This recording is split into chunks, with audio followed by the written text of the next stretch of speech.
நம்பிக்கையின் காரண நீரே, என் வாழ்வின் அர்த்தம் நீரே, என்னை ஆளுகை செய்பவர் நீரே, உம்மை புகழ்ந்து பாடுவேனே.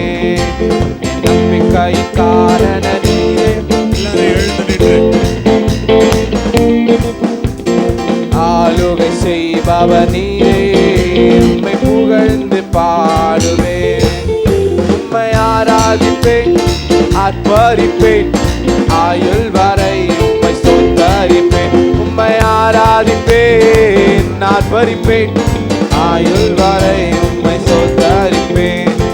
முதலும் நீரே, முதலும் நீரே, முடிவும் நீரே, முடிவும் நீரே, துவங்கியதை துவங்கியதை முடிப்பவர் நீரே, முடிப்பவர் நீரே. முதலும் நீரே, முடிவும் நீரே, முடிவும் நீரே, துவங்கியதை துவங்கியதை முடிப்பவர் நீரே, முடிப்பவர் நீரே. கடலின் மேலே நடந்து கரை சேர்ப்பவரும் நீரே, கடலின் மேலே நடந்து கரை சேர்ப்பவரும் நீரே, கடலின் மேலே நடந்து கரை சேர்ப்பவரும் நீரே, கடலின் மேலே நடந்து கரை சேர்ப்பவரும் நீரே. உண்மையான ஆர்ப்பரிப்பேன், ஆயுள் வரை உம்மை ஸ்தோத்தரிப்பேன். உம்மையாராதிப்பேன், ஆர்ப்பரிப்பேன், ஆயுள் வரை உம்மை ஸ்தோத்தரிப்பேன். என் நம்பிக்கையின் காரண நீரே,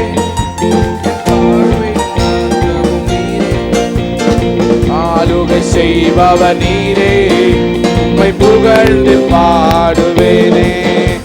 என் நம்பிக்கையின் காரண நீரே, வாழ்வின் அர்த்தம் நீரே, ஆளுகை செய்பவர் நீரே, உம்மை புகழ்ந்து பாடுவேனே. உம்மை ஆராதிப்பேன், ஆர்ப்பரிப்பேன், ஆயுள் வரை உம்மை ஸ்தோத்தரிப்பேன். உம்மை ஆராதிப்பேன், ஆர்ப்பரிப்பேன், ஆயுள் வரை உம்மை ஸ்தோத்தரிப்பேன். உம்மை ஆராதிப்பேன், ஆர்ப்பரிப்பேன், ஆயுள் வரை உம்மை ஸ்தோத்தரிப்பேன். ஆராதிப்பேன், ஆர்ப்பரிப்பேன், ஆயுள் வரை உம்மை ஸ்தோத்தரிப்பேன். என் நம்பிக்கையின் காரண நீரே, வாழ்வின் அர்த்தம் நீரே, ஆளுகை செய்பவர் நீரே, உம்மை புகழ்ந்து பாடுவேனே. என் நம்பிக்கையின் காரண நீரே, என் வாழ்வின் அர்த்தம் நீரே, உம்மை ஆளுகை செய்பவர் நீரே, உம்மை புகழ்ந்து பாடுவேனே. நம்முடைய வாழ்க்கைக்கு பல அர்த்தங்கள் இருக்கலாம். நாம் இதற்காக வாழ்கிறோம், அதற்காக வாழ்கிறோம் என்று சொல்லலாம். உண்மையில் நாம் இயேசுக்காகத்தான் வாழ்ந்து கொண்டிருக்கிறோம். அதெல்லாம் ஒரு பக்கம் இருந்தாலும் நம்முடைய உள்ளம் இயேசுவுக்காக, நம்முடைய உயிர் இயேசுவுக்காக, எல்லாம் இயேசுவுக்காக. ஹல்லேலூயா.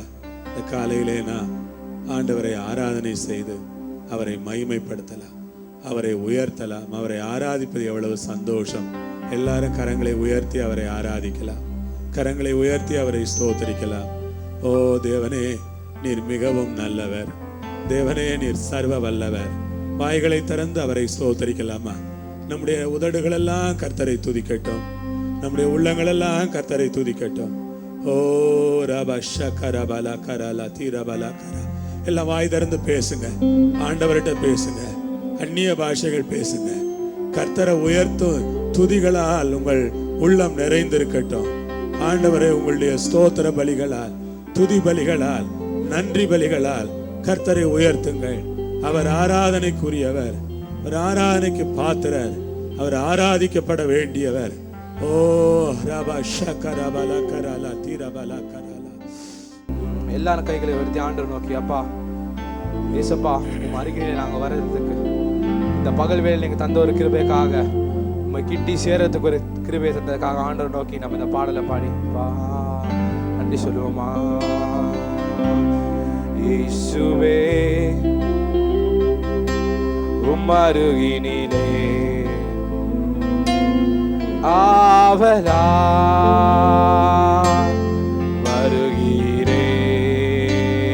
வருகிறேன் இயேசுவே அருகினிலே ஆவலா வருகிறேன் இந்நேரம் இந்த சுவாசம் மகிமை பாடிடுமே என்னாலுமே இந்த வாழ்க்கை உந்தன் மகிமை பாடிடுமே இயேசுவே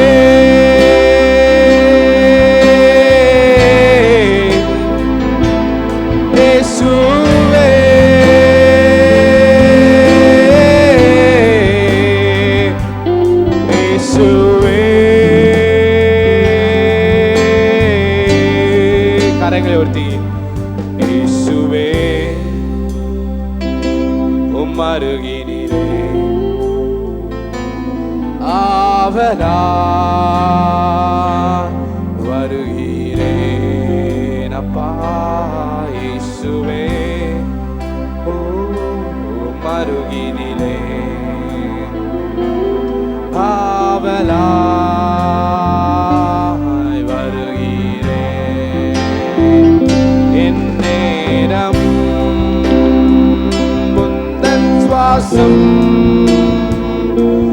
நன் மகிமை பாடிடுமே என்னாலுமே எந்தன் வாழ்க்கை மகிமை பாடிடுமே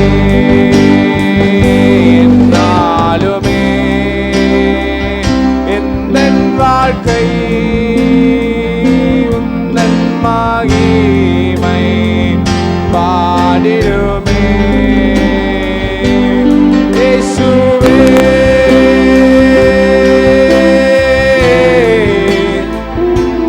இயேசுவே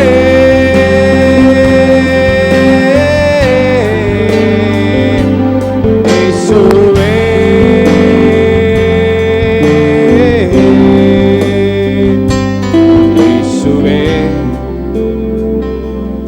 அருகினிலே ஆவலா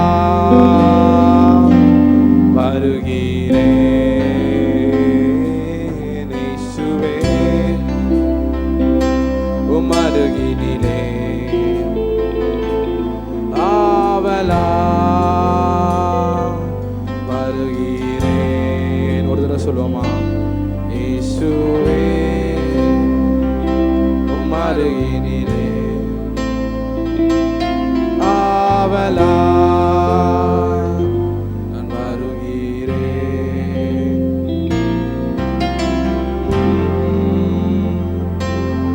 என்னை தருகிறேன் தருகிறேன் உம் கரத்தில் என்னை படைக்கிறேன் படைக்கிறேன் உம் பாதத்தில் என்னை தருகிறேன் தருகிறேன் உம் கரத்தில் என்னை படைக்கிறேன் படைக்கிறேன் உம் பாதத்தில்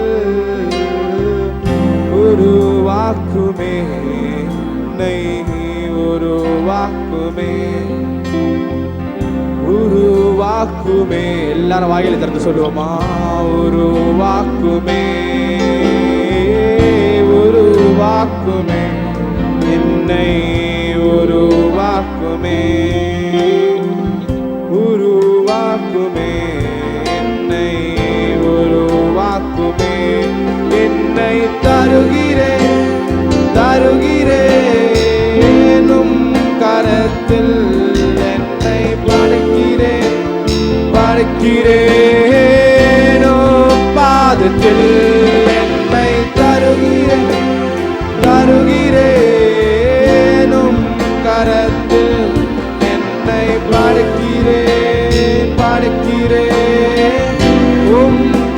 வாழ்க்கையில் உருவாக்குமே, உருவாக்குமே, உருவாக்குமே, என்னை உருவாக்குமே, உருவாக்குமே தேவா, உருவாக்குமே, உருவாக்குமே, உருவாக்குமே. தேவகுமாரா, தேவகுமாரா, அப்பா நீங்க தான்ப்பா தேவகுமாரன். என்ன நினைச்சுக்கோங்க அப்பா. நீங்க நினைக்கலனா எங்க வாழ்க்கை இல்லப்பா. எல்லாரும் ஆண்டு நோக்கி தேவகுமாரான்னு சொல்லுவோமா. தேவகுமாரா என்ன நினைச்சிட்டுங்க. நீங்க நினைச்சா ஆசீர்வாதம் தான். நீங்க மறந்தா எங்கே போவேன் நான். நம்ம ஆண்டவர் நம்மளை மறந்துட்டா நம்ம எங்க போவோம்? யாரை நோக்கி நம்ம போவோம்? எந்த மனுஷனை நம்ம போவோம்? ஆண்டவர் இல்லாத வாழ்க்கை வீணான வாழ்க்கை. ஆண்டவர் நோக்கி தேவகுமாரா, தேவகுமாரா என்ன நினைச்சுக்கோங்க. சொல்லுங்க. தேவகுமாரா, தேவகுமாரா என்ன சிடுங்க. தேவகுமாரா, தேவகுமாரா கொஞ்சம் நினைச்சிடுங்க. நீங்க நினைச்சா ஆசீர்வாதம் தான். என்ன மறந்தா எங்கே போவேனா? நீங்க நினைச்சா ஆசீர்வாதம் தான். என்ன மறந்தா எங்கே போவேனா? தேவகுமாரா, தேவகுமாரா என்ன நினைச்சிருங்க. தேவகுமாரா, தேவகுமாரா கொஞ்சம் நினைச்சிருங்க. உடைந்த பாத்திரம் நான், அது உமக்கே தெரியும். தேவன் பயன்படுத்துகிறே, இது யாருக்கு புரியும்? உடைந்த பாத்திரம் நான், அது உமக்கே தெரியும். தேவன் பயன்படுத்துகிறே, இது யாருக்கு புரியும்? உறவாத என்னில் நீர் உறவானி, நீங்க இல்லாத என் உலகம் விழிக்காதே. உறவாத என்னில் நீர் உறவானி, நீங்க இல்லாத என் உலகம் விழிக்காதே. நீங்க இல்லாத என் உலகம் விழிக்காதே. நீங்க இல்லாத என் உலகம் விழிக்காதே. தேவகுமாரா, தேவகுமாரா என்ன நினைச்சிடுங்க. தேவகுமாரா, தேவகுமாரா கொஞ்சம் நினைச்சிடுங்க. நீங்க நினைச்சா ஆசீர்வாதம் தான். என்ன மறந்தா எங்கே போவேனா? நீங்க நினைச்சா ஆசீர்வாதம் தான். என்ன மறந்தா எங்கே போவேனா?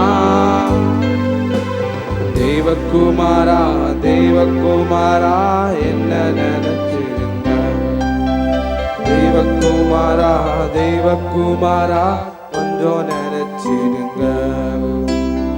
உடைந்த பாத்திரம் நான், அது உமக்கே தெரியும். தேவன் பயன்படுத்துகிறே, இது யாருக்கு புரியும்? உடைந்த பாத்திரம் நான், அது உமக்கே தெரியும். தேவன் பயன்படுத்துகிறே, இது கைகளை விட்டு சொல்லுவோமா? உறவாத என்னில் நீர் உறவானே, நீங்க இல்லாம என் உலகம் விழிக்காதே. உறவாத என்னில் நீர் உறவானே, நீங்க இல்லாம என் உலகம் விழிக்காதே. நீங்க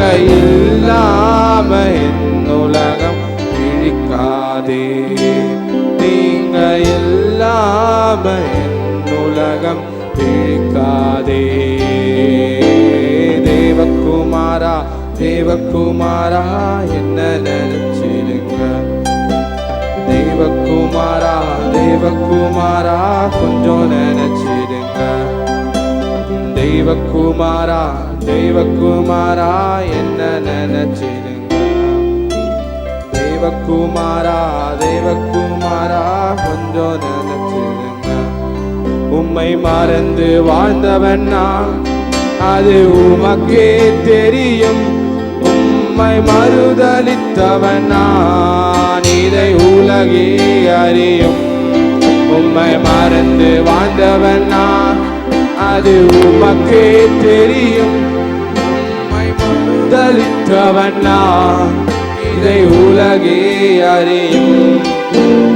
உறவாத என்னில் நீர் உறவானே, நீங்க இல்லாம என் பொழுது விடியாதே. உறவாத என்னில் நீர் உறவானே, நீங்க இல்லாத என் பொழுது விடியாதே. நீங்க இல்லாத என் பொழுது விடியாதே. நீங்க இல்லாத என் பொழுது விடியாதே.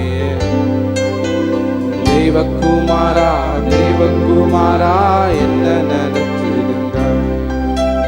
தேவகுமாரா தேவகுமாரா கொஞ்சம் நினைச்சிடுங்க.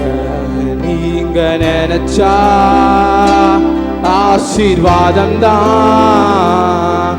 என்ன மறந்தா எங்கே போவேனா. நீங்க நினைச்சா ஆசீர்வாதம் தான். என்ன மறந்தா எங்கே போவேனா. தேவகுமாரா தேவகுமாரா என்ன நினைச்சிடுங்க. தேவகுமாரா தேவகுமாரா கொஞ்சம் நினைச்சிடுங்க. உம்மை மறந்து வாழ்ந்தவன் நான், அது உமக்கே தெரியும். உம்மை மறுதலித்தவன் நான், இதை உலகே அறியும். உம்மை மறந்து வாழ்ந்தவன் நான், அது உமக்கே தெரியும். உம்மை மறுதலித்தவன் நான், இதை உலகே அறியும். உறவாத என்னில் நீர் உறவானே, நீங்க இல்லாம என் பொழுது விடியாதே. உறவாத என்னில் நீர் உறவானே, நீங்க இல்லாம என் பொழுது விடியாதே. நீங்க இல்லாம என் பொழுது விடியாதே. நீங்க இல்லாம என் பொழுது விடியாதே. தேவகுமாரா தேவகுமாரா என்ன நினைச்சிடுங்க. தேவகுமாரா தேவகுமாரா கொஞ்சம் நினைச்சிடுங்க. தேவகுமாரா தேவகுமாரா என்ன நினைச்சிடுங்க. தேவகுமாரா தேவகுமாரா கொஞ்சம் நினைச்சிடுங்க. நீங்க நினைச்சா ஆசீர்வாதம் தான். என்ன மறந்தா எங்கே போவேனா. நீங்க நினைச்சா ஆசீர்வாதம் தான்.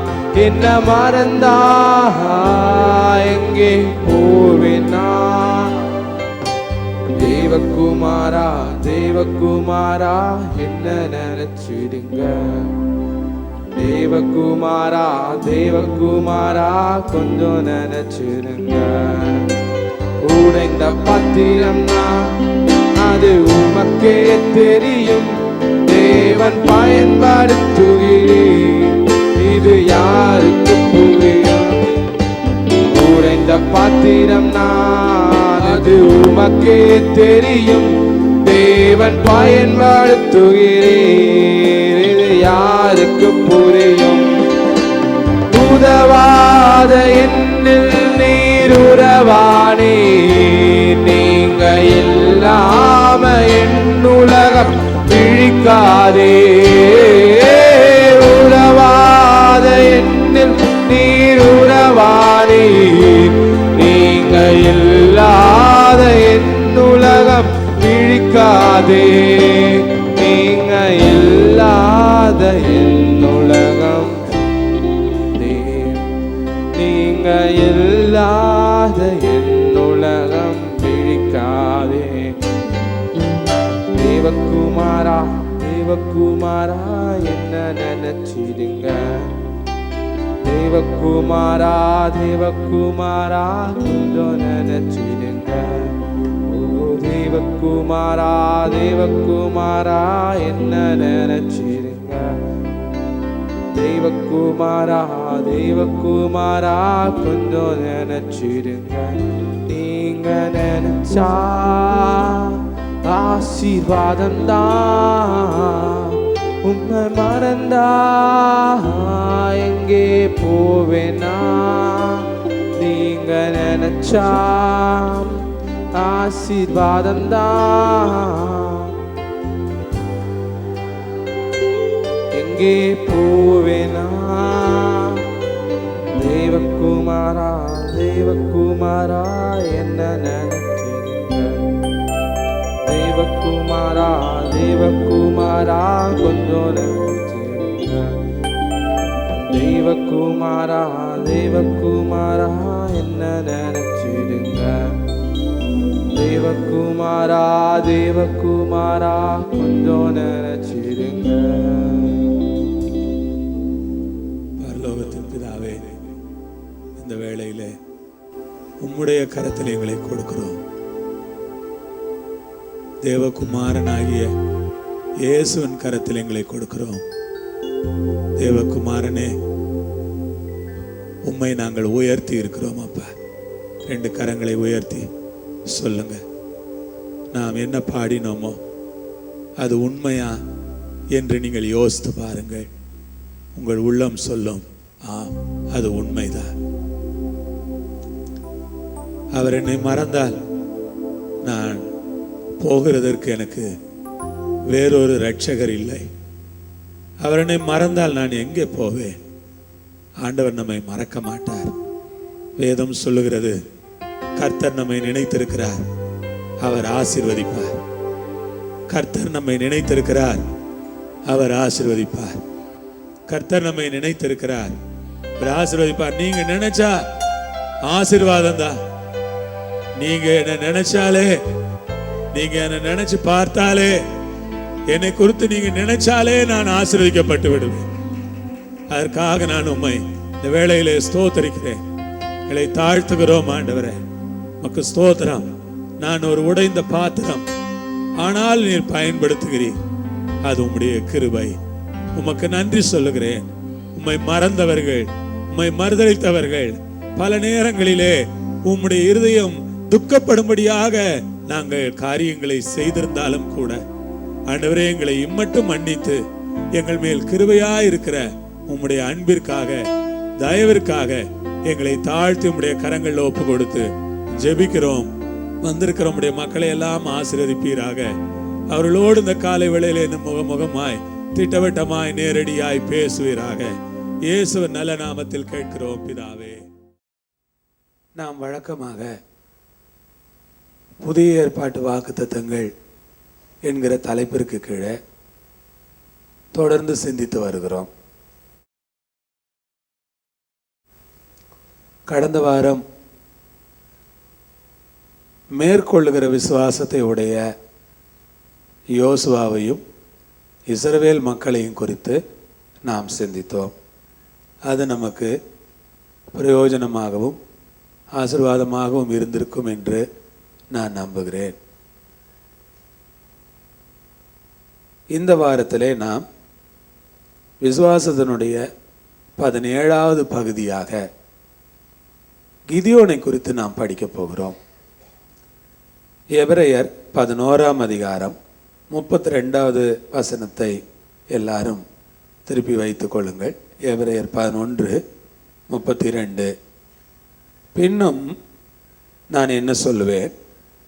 கிதியோன், பாராக், சிம்சோன், எப்தா, தாவீது, சாமுவேல் என்பவர்களையும் தீர்க்கதரிசிகளையும் குறித்து நான் விவரம் சொல்ல வேண்டுமானால் காலம் போதாது. பவுல் ரொம்ப அழகாக எழுதுறாரு. பின்னும் நான் என்ன சொல்லுவேன்? கிதியோன், பாராக், சிம்சோன், எப்தா, தாவீது, சாமுவேல் என்பவர்களையும் தீர்க்கதரிசிகளையும் குறித்து நான் விவரம் சொல்ல வேண்டுமானால் காலம் போதாது என்று குறிப்பிடுகிறார். எடுத்த உடனே அவர் யார் பேரை சொல்றாரு? கிதியோன். நியாயாதிபதிகளின் புஸ்தகத்தில் இருக்கிறதான கிதியோனை குறித்து சொல்லுகிறார். கிதியோன் என்றால் விசுவாசத்தினால் அற்புதமான வெற்றி பெற்ற மனிதன் என்று நாம் அந்த மனிதனை சிந்திக்கலாம். இந்த ஃபெய்த்ஸ் மிராக்குலஸ் விக்டரி, அவனுடைய வாழ்க்கையில் இருந்த வெற்றி விசுவாசத்தினால் அவனுக்கு கிடைத்த அற்புதமான வெற்றி. சாதாரண வெற்றி அல்ல, விசுவாசத்தினாலே அவனுக்கு ஒரு அற்புதமான, யாருமே நம்ப முடியாத, உலகம் முழுவதும் இருக்கிற எந்த இராணுவங்களும் எந்த சேனைகளும் நம்ப முடியாத ஒரு மிராக்குலஸ் விக்டரியை ஆண்டவர் கொடுத்தார். இது கிதியோனுடைய வாழ்க்கையிலே நடந்தது. இஸ்ரவேல் ஜனங்கள் மோசே, யோசுவா இந்த 2 தலைவர்களுக்கு அடுத்தாற் போல இஸ்ரவேல் ஜனங்களுக்கு நிரந்தரமான அல்லது எல்லாராலும் அங்கீகரிக்கக்கூடிய சிறந்த தலைவர்கள் இஸ்ரவேலர்களுக்கு கிடைக்காத காலங்கள் இருந்தது. தலைவர்கள் இருந்தார்கள், ஆனால் மோசேயின் அளவிற்கு, யோசுவாவின் அளவிற்கு மாபெரும் சிறந்த தலைவர்கள் கிடைக்கவில்லை. அது ஒரு துக்ககரமான காரியம்தான். இந்த நாட்களில் நாம் அதிகமாக ஜெபம் பண்ண வேண்டிய காரியங்களில் ஒன்று, ஆவிக்குரிய உலகத்திற்கு நல்ல தலை சிறந்த நிமிர்ந்து நிற்கக்கூடிய, விசுவாசத்தில் உறுதியாக இருக்கக்கூடிய, சத்தியத்திற்காக வைராக்கியமாக நிற்கக்கூடிய, கர்த்தருடைய வார்த்தைகளை திட்டமும் தெளிவுமாய் பேசக்கூடிய நல்ல தலைவர்கள் நமக்கு வேண்டும் என்று நாம் கர்த்தரிடத்தில் ஜெபிக்க வேண்டும். கிதியோன் ஒரு நல்ல தலைவன் இல்லை என்று நான் சொல்ல மாட்டேன். கிதியோன் ஒரு நல்ல தலைவன் தான். கிதியோன் கர்த்தரால் ஏற்படுத்தப்பட்ட ஒரு அற்புதமான தலைவன் தான். ஆனால் கிதியோனுடைய தலைமைத்துவத்தினுடைய பிந்தின நாட்கள் விசேஷமாக இல்லாமல் இருந்தது. ஆரம்ப நாட்கள் ரொம்ப சிறப்பாக இருந்தது. நாம் செய்திக்குள்ளாக போகலாம். 6ஆம் அதிகாரத்திலே இருந்து 8ஆம் அதிகாரம் வரை கிதியோனுடைய சம்பவம் இருக்கிறது. அது மொத்தத்தையும் நாம் படித்தால்தான் இந்த செய்தி நமக்கு விளங்கும். ஆனால் நான் என்ன நினைக்கிறேன், அவ்வளவையும் நான் இன்றைக்கே படித்து விட முடியாது என்று நான் யோசித்தேன். ஒரு நீண்ட செய்தியை ஒரே நாளிலே நான் மிகவும் ரஷ் பண்ணி உங்களுக்கு சொல்லி சிரமப்படுத்த முடியாது. அதை உங்களால் முழுவதுமாக கிரகித்து கொள்ளவும் முடியாது. ஆகவே இன்றைக்கு எவ்வளவு சமயம் அனுமதிக்கிறதோ அவ்வளவு நேரம் உங்களோடு பேசுகிறேன். அதை தொடர்ந்து நான் உங்களோடு மற்ற நாட்களிலே பேசுகிறேன். அன்பானவர்களே, இஸ்ரவேல் புத்திரர் கர்த்தரின் பார்வைக்கு பொல்லாப்பானதை செய்தார்கள். அப்பொழுது கர்த்தர் அவர்களை 7 வருஷம் மீதியானியரின் கையிலே ஒப்பு கொடுத்தார். துக்கமான காரியம் இதுதான். இஸ்ரவேல் ஜனங்கள் சுதந்திரமாக இருந்த காலத்தை விட சுதந்திரத்தை பறிகொடுத்த காலங்கள் தான் அதிகம். இஸ்ரவேல் ஜனங்கள் விடுதலையோடு வாழ்ந்த நாட்களை விட இஸ்ரவேல் ஜனங்கள் அடிமைகளாக வாழ்ந்த நாட்கள் அதிகம். இஸ்ரவேல் ஜனங்கள் தேவனோடு கூட நடந்து சந்தோஷமாய் இருந்த காலங்களை விட தேவனை விட்டு தூரமாய் வாழ்ந்த நாட்கள் அதிகம். இந்த காலையில் இது உங்களுக்கான செய்தியாக இருக்கலாம். நீங்கள் எப்போதும் தேவனோடு நடக்கிற ஒரு விசுவாசியாக இருக்கிறீர்களா, அல்லது தேவனை விட்டு தூரமாய் போகிற அடிக்கடி விலகி போகிற ஒரு வாழ்க்கை நடத்துகிற ஒரு மனிதராய் நீங்கள் காணப்படுகிறீர்களா? தேவனோடு எப்பொழுதும் நடக்கிற மனிதன் அவன் சுதந்திரமா இருக்கிறான், அவன் விடுதலையா இருக்கிறான், அவனுக்கு அடிமைத்தனங்கள் இல்லை, அவனை கட்டுகிறதற்கு கட்டுகள் இல்லை, அவனை அடிமைப்படுத்துகிறதற்கு அங்கே யாருமே இல்லை. ஆனால் தேவனோடு விடுதலையாய் நடக்காத மனிதர்கள் பல கட்டுகளோடு, பல பிரச்சனைகளோடு, பல போராட்டங்களோடு, அடிக்கடி எப்ப பார்த்தாலும் பிரச்சனைகளோடையே இருக்கிறார்கள். ஏன் அவர்கள் எப்பொழுதும் பிரச்சனைகளோடு இருக்கிறார்கள் என்று என்னை கேட்பீர்களானால், அவர்கள் தேவனோடு கூட சரியாக நடக்கிறது இல்லை. அவர்கள் தேவன் தங்களுக்கு கொடுத்த சுயாதீன நிலைமையிலே நிலைத்திராமல் திரும்ப திரும்ப அடிமைத்தனத்திற்குள்ளே போய் விழுந்து விடுகிறார்கள். ஏதோ ஒரு அடிமைத்தனம், ஏதோ ஒரு பாவம், ஏதோ ஒரு பலவீனம், ஏதோ ஒரு குறை, அதில் போய் அவர்கள் விழுகிறதுனாலே என்ன நடக்கிறது என்றால், திரும்ப திரும்ப அவர்கள் ஒரு அடிமைகளை போல வாழ வேண்டியது இருக்கிறது. சகோதர சகோதரிகளே, நீங்களும் நானும் தேவனை தவிர இந்த உலகத்தில் வேறொன்றுக்கும் அடிமைப்படக்கூடாது என்பதை ஆழமாக மனதிலே வைத்துக் கொள்ளுங்கள். அப்போஸ்தலனாகிய பவுல் அதைத்தான் சொல்லுகிறார். நான் இயேசுவினுடைய அடிமை, நான் இயேசுவினுடைய அடிமை, வேறு ஒன்றுக்கும் நான் அடிமைப்பட மாட்டேன். இந்த உலகத்திற்கு நான் அடிமைப்பட மாட்டேன், மாம்சத்திற்கு அடிமைப்பட மாட்டேன், பாவத்திற்கு அடிமைப்பட மாட்டேன், சிற்றின்பங்களுக்கு அடிமைப்பட மாட்டேன், குடி போதைகளுக்கு அடிமைப்பட மாட்டேன், தேவையில்லாத பழக்க வழக்கங்களுக்கு அடிமைப்பட மாட்டேன், எந்த ஒரு மனிதனுக்கும் நான் அடிமைப்பட மாட்டேன். என் தேவன் ஒருவருக்கு மாத்திரமே நான் அடிமையாக கடைசி வரை வாழ்வேன். தேவனுக்கு நான் அடிமையாய் வாழ்வேன். ஆனால் உலகம் முழுவதும் நான் சுதந்திரமாய் இருக்கலாம், உலகம் முழுவதும் நான் சுயாதீனனாக வாழலாம், எனக்கு எந்த பிரச்சனையுமே இல்லை. தேவனுக்கு நான் அடிமையா இல்லாவிட்டால் உலகத்தில் பலருக்கு நான் அடிமையா இருக்க வேண்டியது இருக்கும், உலகத்தில் பலருக்கு நான் பதில் சொல்ல வேண்டியவனாக இருப்பேன். நான் ஒன்றை விசுவாசிக்கிறேன், எனக்கு ஒரே ஒரு எஜமான் போதும், அது அந்த பரலோக தகப்பனாய் மட்டும் இருக்கட்டும். அல்லேலூயா. எனக்கு ஒரே ஒரு எஜமான் போதும், அது அந்த பரலோக தகப்பனாக மட்டும் இருக்கட்டும். இந்த காலையிலே உங்களுக்கு ஒரு எஜமான் போதும் என்று நீங்கள் சொல்ல முடியுமா? எனக்கு ஒரே எஜமான் போதும், அந்த எஜமான் பரலோக தகப்பனாக மாத்திரமே இருக்கட்டும் என்று உங்கள் உள்ளத்தில் சொல்லுவீர்களா? அருமையானவர்களே, இன்றைக்கு நிறைய பேர் நிறைய காரியங்களுக்கு அடிமைப்பட்டு, என்னால் அதை விட முடியவில்லை, இதை விட முடியவில்லை, என்ன செய்வதென்று தெரியவில்லை, எங்கள் குடும்பத்திலே பிரச்சனை. உங்களுக்கு மொத்தத்திலே பிரச்சனை என்ன தெரியுமா? நீங்கள் தேவனுக்கு அடிமைகளா இல்லை, அதுதான் பிரச்சனை. நீங்கள் தேவனுக்கு அடிமைகளா இருந்தீர்களானால் வேறு எதையுமே உங்கள் மனதிலே கொண்டு வர மாட்டீர்கள், வேறு ஒன்றுமே உங்கள் ஞாபகத்திற்கு வராது. இரவு எல்லாம் தேவன் தான், பகலெல்லாம் தேவன் தான், காலை விடிந்தால் தேவன் தான், மத்தியானம் வந்தால் தேவன் தான், ராத்திரி வந்தால் தேவன் தான், தூங்கினாலும் தேவன் தான், நாம் விழித்திருந்தாலும் தேவன் தான். வேற ஒண்ணுமே நம் மனசுல இருக்காது. அல்லேலூயா, அல்லேலூயா. தேவன் இல்லாத மனிதர்கள் தான் யாரை பழி வாங்கலாம், எவனை அடிக்கலாம், எவன்கிட்ட சண்டைக்கு போகலாம், அவன் ஏன் இப்படி பேசுகிறான், இவன் ஏன் இப்படி இருக்கிறான், அவனை சும்மா விட மாட்டேன், இவனை சும்மா விட மாட்டேன். இதெல்லாம் யாருன்னு கேட்டீங்கன்னா அடிமைத்தனத்தில் இருக்கிற மக்கள்.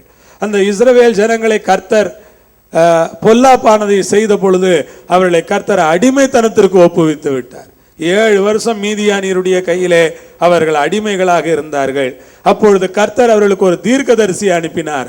அந்த தீர்க்கதரிசி வந்து தீர்க்க தரிசனம் சொன்னார். நான் உங்களை விடுதலையாக்கினேனே, எகிப்திலிருந்து உங்களை ரட்சித்தேனே, உங்களை பத்திரமாய் நான் கொண்டு வந்தேனே, இவ்வளவாய் நீங்கள் சுகபத்திரமாய் வந்தீர்களே, திரும்ப திரும்ப நீங்கள் கர்த்தரின் பார்வைக்கு பொல்லாப்பானதை செய்கிறீர்களே. 9வது வசனத்தை பாருங்கள்.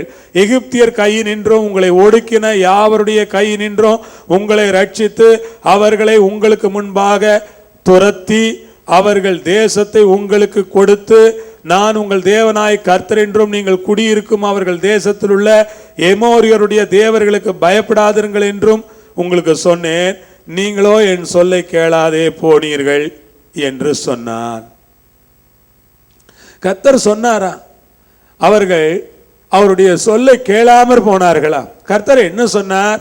உங்களை எகிப்தியர் கையிலிருந்தும் ஒடுக்கின யாவருடைய கையினின்று உங்களை ரட்சித்து அவர்களை உங்களுக்கு முன்பாக துரத்தி அவர்கள் தேசத்தை உங்களுக்கு கொடுத்து, உங்கள் தேவனாகிய கர்த்தர் நான் என்றும் நீங்கள் குடியிருக்கும் தேசத்தில் உள்ள எமோரியருடைய தேவர்களுக்கு பயப்படாதீர்கள் என்றும் நான் உங்களுக்கு சொன்னேன். நீங்களோ அதற்கு செவி கொடுக்காமற் போய்விட்டீர்கள் என்று கர்த்தர் வருத்தத்தோடு அந்த ஜனங்களை பார்த்து சொன்னார், இந்த காலையில் நான் உங்களுக்கு சொல்லுகிறேன், என் அன்பு சகோதர சகோதரிகளே, கர்த்தர் உங்களை விடுதலையாக்கி, கர்த்தர் உங்களை ரட்சித்து, பாவத்திலிருந்து உங்களை தூக்கி எடுத்து, ஆழமான குழியிலும் உளையான சேற்றிலும் இருந்து உங்களை தூக்கி எடுத்து, கண்மலையின் மேல் உங்கள் அடிகளை நிறுத்தி, உங்கள் பாதங்களை உறுதிப்படுத்தி உங்களை ரட்சித்து வைத்திருக்கிறாரே, அந்த தேவனுக்கு கடைசி வரை நன்றியும் சந்தோஷமுமாய் இருந்து அவருக்கே அடிமைகளாய் இருங்கள். வேறு ஒன்றையும் யோசிக்காதீர்கள், எதிலும் போய் சிக்கிக் கொள்ளாதீர்கள். கர்த்தருடைய தூதன் வந்து அவர்களை எச்சரிக்கிறார். இப்பொழுது அவர்கள் இஸ்ரவேல் ஜனங்கள் அடிமைகளாய் இருந்த பொழுது என்ன நடந்தது? அவர்கள் விளைச்சலை விளைவித்தார்கள், மீதியானியர் வந்து அதை பட்சித்து போட்டார்கள். அவர்கள் விவசாயம் செய்தார்கள், விவசாயத்தில் விளைந்த பலனை எல்லாம் மீதியானியர் எடுத்துக்கொண்டார்கள். உங்களுக்கு தெரியுமா, நீங்கள் தேவனை தவிர இந்த உலகத்தில் வேறு எதற்காவது அடிமைகளாக இருப்பீர்களானால் நீங்கள் சம்பாதிப்பீர்கள், இன்னொருவர் சாப்பிடுவார்கள். நீங்கள் உழைப்பீர்கள், இன்னொருவர் வாழ்வார்கள். நீங்கள் அந்த உழைப்பை கொண்டு வருவீர்கள், ஆனால் நீங்கள் சந்தோஷமாக இருக்க மாட்டீர்கள். அதனால் இன்னொருவர் சந்தோஷமாக இருப்பார். அந்த நிலைமை உங்களுக்கு வேண்டாம் என்றால் நீங்கள் செய்ய வேண்டியது ஒன்றுதான், நான் தேவனை தவிர வேறு ஒன்றுக்கும் அடிமைப்பட மாட்டேன். உங்கள் உழைப்பை நீங்கள் சாப்பிட விரும்புகிறீர்களா? உங்களுடைய பலனை நீங்கள் அனுபவிக்க விரும்புகிறீர்களா? உங்களுடைய கையின் பிரயாசங்களை நீங்களே மகிழ்ச்சியோடு புசித்து குடித்து கலிகூற விரும்புகிறீர்களா? அப்படியானால் கர்த்தருக்கு அடிமைகளாய் இருங்கள். இல்லாவிட்டால் உங்களுடைய கையின் பிரயாசங்களை சத்துருக்கள் பறித்து கொண்டு போவார்கள். அது மருத்துவர் என்கிற வழியிலே வரலாம், அது ஒருவேளை நீங்கள் பார்க்கிற ஒரு கோர்ட்டாக இருக்கலாம், ஒருவேளை போலீஸ் ஸ்டேஷனாக இருக்கலாம், ஒருவேளை விபத்தாக இருக்கலாம், ஒருவேளை மோசமான சூழ்நிலையாக இருக்கலாம், ஒருவேளை உங்கள் குடும்பத்தில் ஏற்படுகிற பயங்கர சம்பவங்களாக இருக்கலாம். இவைகள் நமக்கு நேரிடாமல் இருக்க வேண்டுமானால் நாம் கர்த்தருக்கு அடிமைகளாக இருப்போம். ஹல்லேலூயா. கர்த்தருக்கு நாம் அடிமைகளாக இருப்போமானால் வேதம் சொல்லுகிறது, உன் கைகளின் பிரயாசத்தை நீ சாப்பிடுவாய், அதுதான் ஆசீர்வாதம். உங்கள் கைகளின் பிரயாசத்தை இன்னொருவர் சாப்பிடுவது ஆசீர்வாதமா? இன்னொருவர் கொள்ளையடித்துக் கொண்டு போவது ஆசீர்வாதமா? இல்லை. உங்கள் கைகளின் பிரயாசத்தை நீங்கள் என்றைக்கு சாப்பிடுகிறீர்களோ அன்றைக்கு தான் நீங்கள் முழுமையான ஆசீர்வாதத்திற்குள்ளே வருகிறீர்கள். இந்த காலையில் கர்த்தர் உங்களை பார்த்து சொல்லுகிறார், மானே மகளே, உன் கைகளின் பிரயாசத்தை நீ சாப்பிடும்படியாக உன்னை நான் ஆசீர்வதிக்க விரும்புகிறேன். மற்ற அடிமைத்தனங்களிலிருந்து நீ வெளியே வா. இன்றைக்கு என்னிடத்திலே உன்னை நீ ஒப்பு கொடுப்பாயானால், இன்றைக்கு உன்னை நீ அர்ப்பணிப்பாயானால், மற்ற அடிமைத்தனங்களிலிருந்து உன்னை விடுதலையாக்கி நான் ரட்சிப்பேன். கர்த்தர் சொல்லுகிறார். நீங்கள் ஒப்பு கொடுத்து பாருங்கள், கர்த்தர் உங்களை ரட்சிப்பார். ஏன் உங்கள் சம்பாத்தியம் வீணான இடங்களுக்கு போக வேண்டும்? ஏன் உங்கள் உழைப்பை மற்றவர்கள் சாப்பிட வேண்டும்? தேவன் உங்களை ஆசீர்வதித்த ஆசீர்வாதத்தை மற்றவர்கள் ஏன் பிடுங்கிக் கொள்ள வேண்டும்? ஆண்டவராகிய இயேசு கிறிஸ்துவின் நாமத்தினாலே உங்களுக்கு நான் இந்த செய்தியை பிரசங்கிக்கிறேன். அங்கே நாம் மேலும் தொடர்ந்து படிக்கிறோம். படிக்கும் பொழுது 11வது வசனத்திலிருந்து கிதியோனுடைய சம்பவம் துவங்குகிறது. 11வது வசனம் என்ன சொல்லுகிறது? கர்த்தருடைய தூதன் வந்தார், அபேஸ்ரியனான யோவாசின் ஊராகிய ஓப்ராவில் இருக்கும் ஒரு கர்வாலி மரத்தின் கீழ் உட்கார்ந்தார். அப்பொழுது அவனுடைய குமாரன் கிதியோன் கோதுமையை மீதியானியரின் கைக்கு தப்புவிக்கிறதற்காக ஆலைக்கு சமீபமாய் அதை போரடித்தான். கர்த்தருடைய தூதனானவர் வந்தார், அபியேஸ்ரியனான யோவாசின் ஊராகிய ஓப்ராவில் இருக்கும் ஒரு கர்வாலி மரத்தின் கீழ் உட்கார்ந்தார். அப்பொழுது அவனுடைய குமாரன் கிதியோன் கோதுமையை மீதியானியரின் கைக்கு தப்புவிக்கிறதற்காக ஆலைக்கு சமீபமாய் அதை போரடித்துக் கொண்டிருந்தான். நீ கேட்கிற அன்பான சகோதர சகோதரிகளே, ஏன் கர்த்தருடைய தூதனானவர் கர்வாலி மரத்தின் கீழே உட்கார்ந்தார்? ஒவ்வொன்றும் ஒரு சிம்பாலிக் மீனிங்கை உள்ளடக்கி இருக்கிறது. நீங்கள் வேதத்தை படிக்கும் பொழுதெல்லாம் ஒவ்வொரு சம்பவத்திற்கு பின்னால் ஒரு ஸ்பிரிச்சுவல் மீனிங் இருக்கிறது என்பதை நீங்கள் புரிந்து கொள்ள வேண்டும். எந்த சம்பவத்தை எடுத்து வாசித்தாலும் அந்த சம்பவத்தை எழுத்தின்படி மட்டுமே நீங்கள் பார்க்க கூடாது. அந்த சம்பவத்திலே ஆவிக்குரிய விஷயம் என்ன இருக்கிறது என்பதை நீங்கள் கொஞ்சம் அலசி ஆராய வேண்டும். கர்த்தருடைய தூதன் கர்வாலி மரத்தின் கீழே உட்கார்ந்தார். அது ஒரு முள் மரம். முள் மரத்திற்கு கீழே ஏன் அவர் வந்து உட்கார வேண்டும்? அவர் ஒரு ஒலிவ மரத்திற்கு கீழே அல்லது ஒரு திராட்சை தோட்டத்திற்குள்ளே அவர் வந்து உட்கார்ந்திருப்பார், ஆனால் அது நன்றாக இருந்திருக்கும். ஆனால் அவர் ஒரு கர்வாலி மரத்திற்கு கீழே வந்து உட்காருவதனுடைய அர்த்தம் இதுதான். இஸ்ரவேல் ஜனங்கள் அந்த கர்வாலி மரத்தை போல கெட்டு போயிருக்கிறார்கள் என்று அவர் மறைமுகமாக அவர்களுக்கு ஒரு செய்தியை சொல்லுகிறார். பல நேரங்களில் நம்முடைய ஊர்களில் கூட இருக்கிறது. பல நேரங்களிலே சம்பவங்கள் எப்படி இருக்கிறது என்றால் சிம்பாலிக் மீனிங் நிறைய இருக்கிறது. சிம்பாலிக் மீனிங் உங்களுக்கு தெரியும், ஓமானமான அர்த்தங்களை உடைய செயல்கள். இந்துக்கள் பெண் பார்க்க போகிறார்கள். ஒரு பெண்ணை பிடிச்சிருந்தா என்ன பண்ணுவாங்க? அந்த பொண்ணு பிடிச்சிருக்குன்னு சொல்லி அந்த பொண்ணுக்கு பூ எடுத்து கொடுத்துட்டு போறாங்க. ஒரு கிறிஸ்தவங்க பொண்ணு பார்க்க வந்திருந்தாங்க. சரி, நமக்கு தான் ஒண்ணுமே கிடையாது, நம்ம என்ன செய்ய? இப்ப பிடிச்சிருக்கா பிடிச்சில்லையான்னு அவங்க எப்படி சொல்றது? அவங்க எப்படி சொன்னாங்க தெரியுமா? ரொம்ப அழகா சொன்னாங்க. அவங்க ஒரு ஸ்வீட் எடுத்து அந்த பொண்ணுக்கு கொடுத்தாங்க. எனக்கு புரிஞ்சிருச்சு, இது ஒரு சிம்பாலிக் மீனிங். இந்த பொண்ணை எங்களுக்கு பிடிச்சிருக்குன்னு அந்த அம்மா சொல்றாங்க. வரப்போகிற மாமியார் பொண்ணுக்கு ஸ்வீட் எடுத்து கொடுக்குறாங்க. ஸ்வீட் எடு கொண்டாடுன்னு எல்லாம் நீங்க பாட்டு கேட்குறீங்கல்ல, அதே மாதிரி தான் ஸ்வீட் எடுத்து பொண்ணுக்கு கொடுக்குறாங்க. அது ஒரு சிம்பாலிக் மீனிங். அந்த அர்த்தம் என்ன சொல்லுகிறது? இந்த பொண்ணை எனக்கு பிடிச்சிருக்கு, நாங்கள் கல்யாணம் பண்ணிக்க விரும்புகிறோம். அன்பானவர்களே, அதே போலத்தான் அங்கே ஒரு சிம்பாலிக் மீனிங் இருக்கிறது. ஆண்டவர் கர்வாரி மரத்திற்கு கீழே வந்து உட்காருகிறார். இஸ்ரவேலர் எல்லாம் கெட்டு போனார்கள். அவர்கள் திராட்சை பழ செடியை போல இல்லை, அவர்கள் ஒலிவ மரத்தை போல இல்லை. அதற்கு பதிலாக அவர்கள் ஒரு கர்வாலி மரமாக மாறி போனார்கள். ஆண்டவர் இந்த காலையில் நம்மை பார்த்து கேட்கிறார், திராட்சை செடியா இருக்க வேண்டிய நாம், ஒலிவ மரமா இருக்க வேண்டிய நாம், ஒரு கர்வாலி மரத்தை போல ஒரு விரும்பப்படாத ஒரு வாழ்க்கை வாழுகிறோமானால் இன்றைக்கு அதை சீர்படுத்திக் கொள்வோம். இந்த காலையில் கர்த்தர் நம்மோடு முகமுகமாய் திட்டவட்டமாய் பேசிக் கொண்டிருக்கிறார். கர்த்தருக்கு பிரியமில்லாத வாழ்க்கை, முட்செடி போன்ற ஒரு வாழ்க்கை, மற்றவர்களை குத்தி காயப்படுத்துகிற வாழ்க்கை உங்களிடத்தில் இருக்குமானால் இன்றைக்கு மற்றவர்களை குத்தி காயப்படுத்துகிற அந்த வாழ்க்கை மாறட்டும். இன்றைக்கு உங்கள் வாழ்க்கை ஒரு திராட்சை கொடியை போல மாறட்டும், ஒரு ஒலிவ மரத்தை போல மாறட்டும். இன்றைக்கு உங்கள் வாழ்க்கை ஒரு கேதுரு மரத்தை போல மாறட்டும். இன்றைக்கு உங்கள் வாழ்க்கை ஒரு பனையை போல மாறட்டும் என்று நான் உங்களுக்கு ஆண்டவருடைய நாமத்திலே சொல்லிக் கொள்கிறேன். கர்த்தர் இந்த காலை வேளையிலே உங்களை ஆசீர்வதித்து உங்களோடு கூட இருப்பாராக, உங்களோடு பேசுவாராக. அவருக்கு மகிமை உண்டாவதாக. கர்வாலி மரத்திற்கு கீழே அந்த அபியேஸ்ரியனான யோவாசின் ஊராகிய ஓப்ராவிலே தேவதூதன் வந்து உட்கார்ந்த பொழுது கிதியோன், அந்த யோவாசின் மகனாகிய கிதியோன், கோதுமையை மீதியானியருடைய கைக்கு நீங்களாக்குகிறதற்காக, தப்புவிக்கிறதற்காக ஆலைக்கு சமீபமாய் அதை போரடித்துக் கொண்டிருந்தான். ஓ ஹல்லேலூயா, கர்த்தருக்கு மகிமை உண்டாவதாக. இதை நான் பல நேரங்களில் சொல்லி இருக்கிறேன், இருந்தால் நான் திரும்ப சொல்லுகிறேன், உங்களுக்கு இது தேவைப்படும் என்று நான் நம்புகிறேன். அன்பானவர்களே, அவன் ஏன், கிதியோன் ஏன் அந்த இடத்திலே ஆலைக்கு சமீபமாய் போரடித்தான் என்றால், கிதியோன் ஒரு காரியங்களை மாற்றி யோசிக்கிற ஒரு மனிதன். கிதியோன் யார்? காரியங்களை மாற்றி யோசிக்கிற ஒரு மனிதன், ஒரு மாற்று சிந்தனை உள்ள ஒரு மனிதன். கர்த்தரை நான் மகிமைப்படுத்துகிறேன். பக்கத்தில் இருக்கிற ஆட்டில் சொல்லுங்க, உங்களுக்கு கொஞ்சம் மாற்று சிந்தனைகள் தேவை. ஹல்லேலூயா. சிஸ்டர் கொஞ்சம் மாற்றி யோசிங்க அப்படி சொல்லுங்க. இப்போ ஈஸியாக இருக்குல்ல பிரதர்? கொஞ்சம் மாற்றி யோசிங்க பிரதர். ஒரே மாதிரி யோசிக்காதீங்க, கொஞ்சம் மாற்றி யோசித்து பாருங்க. அந்த மாற்று யோசனை இதுதான். எப்பொழுதும் மீதியானியர் வந்து எல்லாவற்றையும் பிடுங்கி கொண்டு போய் விடுவார்கள்.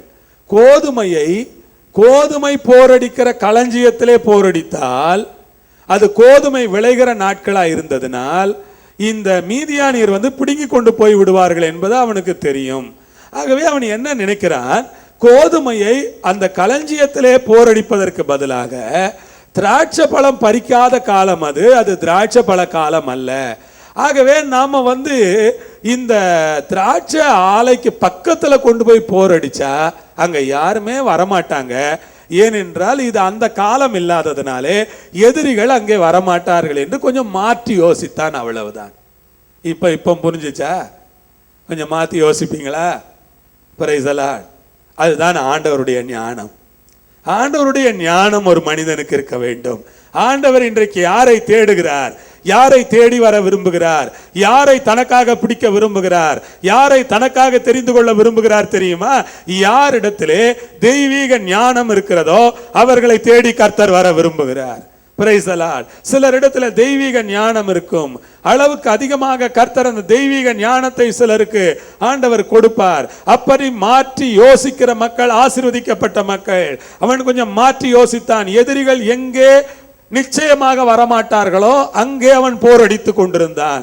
எதிரிகள் எங்கே நிச்சயமாக வருவார்களோ அங்கே போகவில்லை. பைபிள் சொல்லுகிறது, பேதைகள் நெடுக போய் தண்டிக்கப்படுகிறார்கள், ஞானிகளோ ஆபத்தை கண்டு மறைந்து கொள்ளுகிறார்கள். விவேகி ஆபத்தை கண்டு மறைந்து கொள்ளுகிறான், பேதைகள் நெடுக போய் தண்டிக்கப்படுகிறார்கள். நீ ஒரு பேதையை போல நெடுக போய் தண்டிக்கப்பட வேண்டாம். ஆபத்தை கண்டு மறைந்து கொள்ளுகிற ஒரு விவேகியாக நீ இருக்க வேண்டும் என்று கர்த்தரிடத்திலே கிருபைக்கு. சகோதரனே சகோதரியே, உங்களுக்கு தான் நான் பேசுகிறேன். ஆபத்தை கண்டு மறைந்து கொள்ளுகிற ஒரு விவேகியாக நீங்கள் இருக்க வேண்டும் என்று உங்களுக்கு நான் சொல்லிக் கொடுக்கிறேன். இப்பொழுது அவன் போரடித்துக் கொண்டிருக்கிறான். கர்த்தருடைய தூதனானவர் அவனுக்கு தரிசனமாகிறார். கர்த்தருடைய தூதனானவர் அவனுக்கு தரிசனமாகி அவனை பார் சொல்லுகிறார், பராக்கிரமசாலியே, கர்த்தர் உன்னோடு இருக்கிறார் என்றான். அல்லேலூயா. பராக்கிரமசாலியே, கர்த்தர் உன்னோடு இருக்கிறார் என்றான். சொல்லுங்க, பராக்கிரமசாலியே, கர்த்தர் உன்னோடு இருக்கிறார்.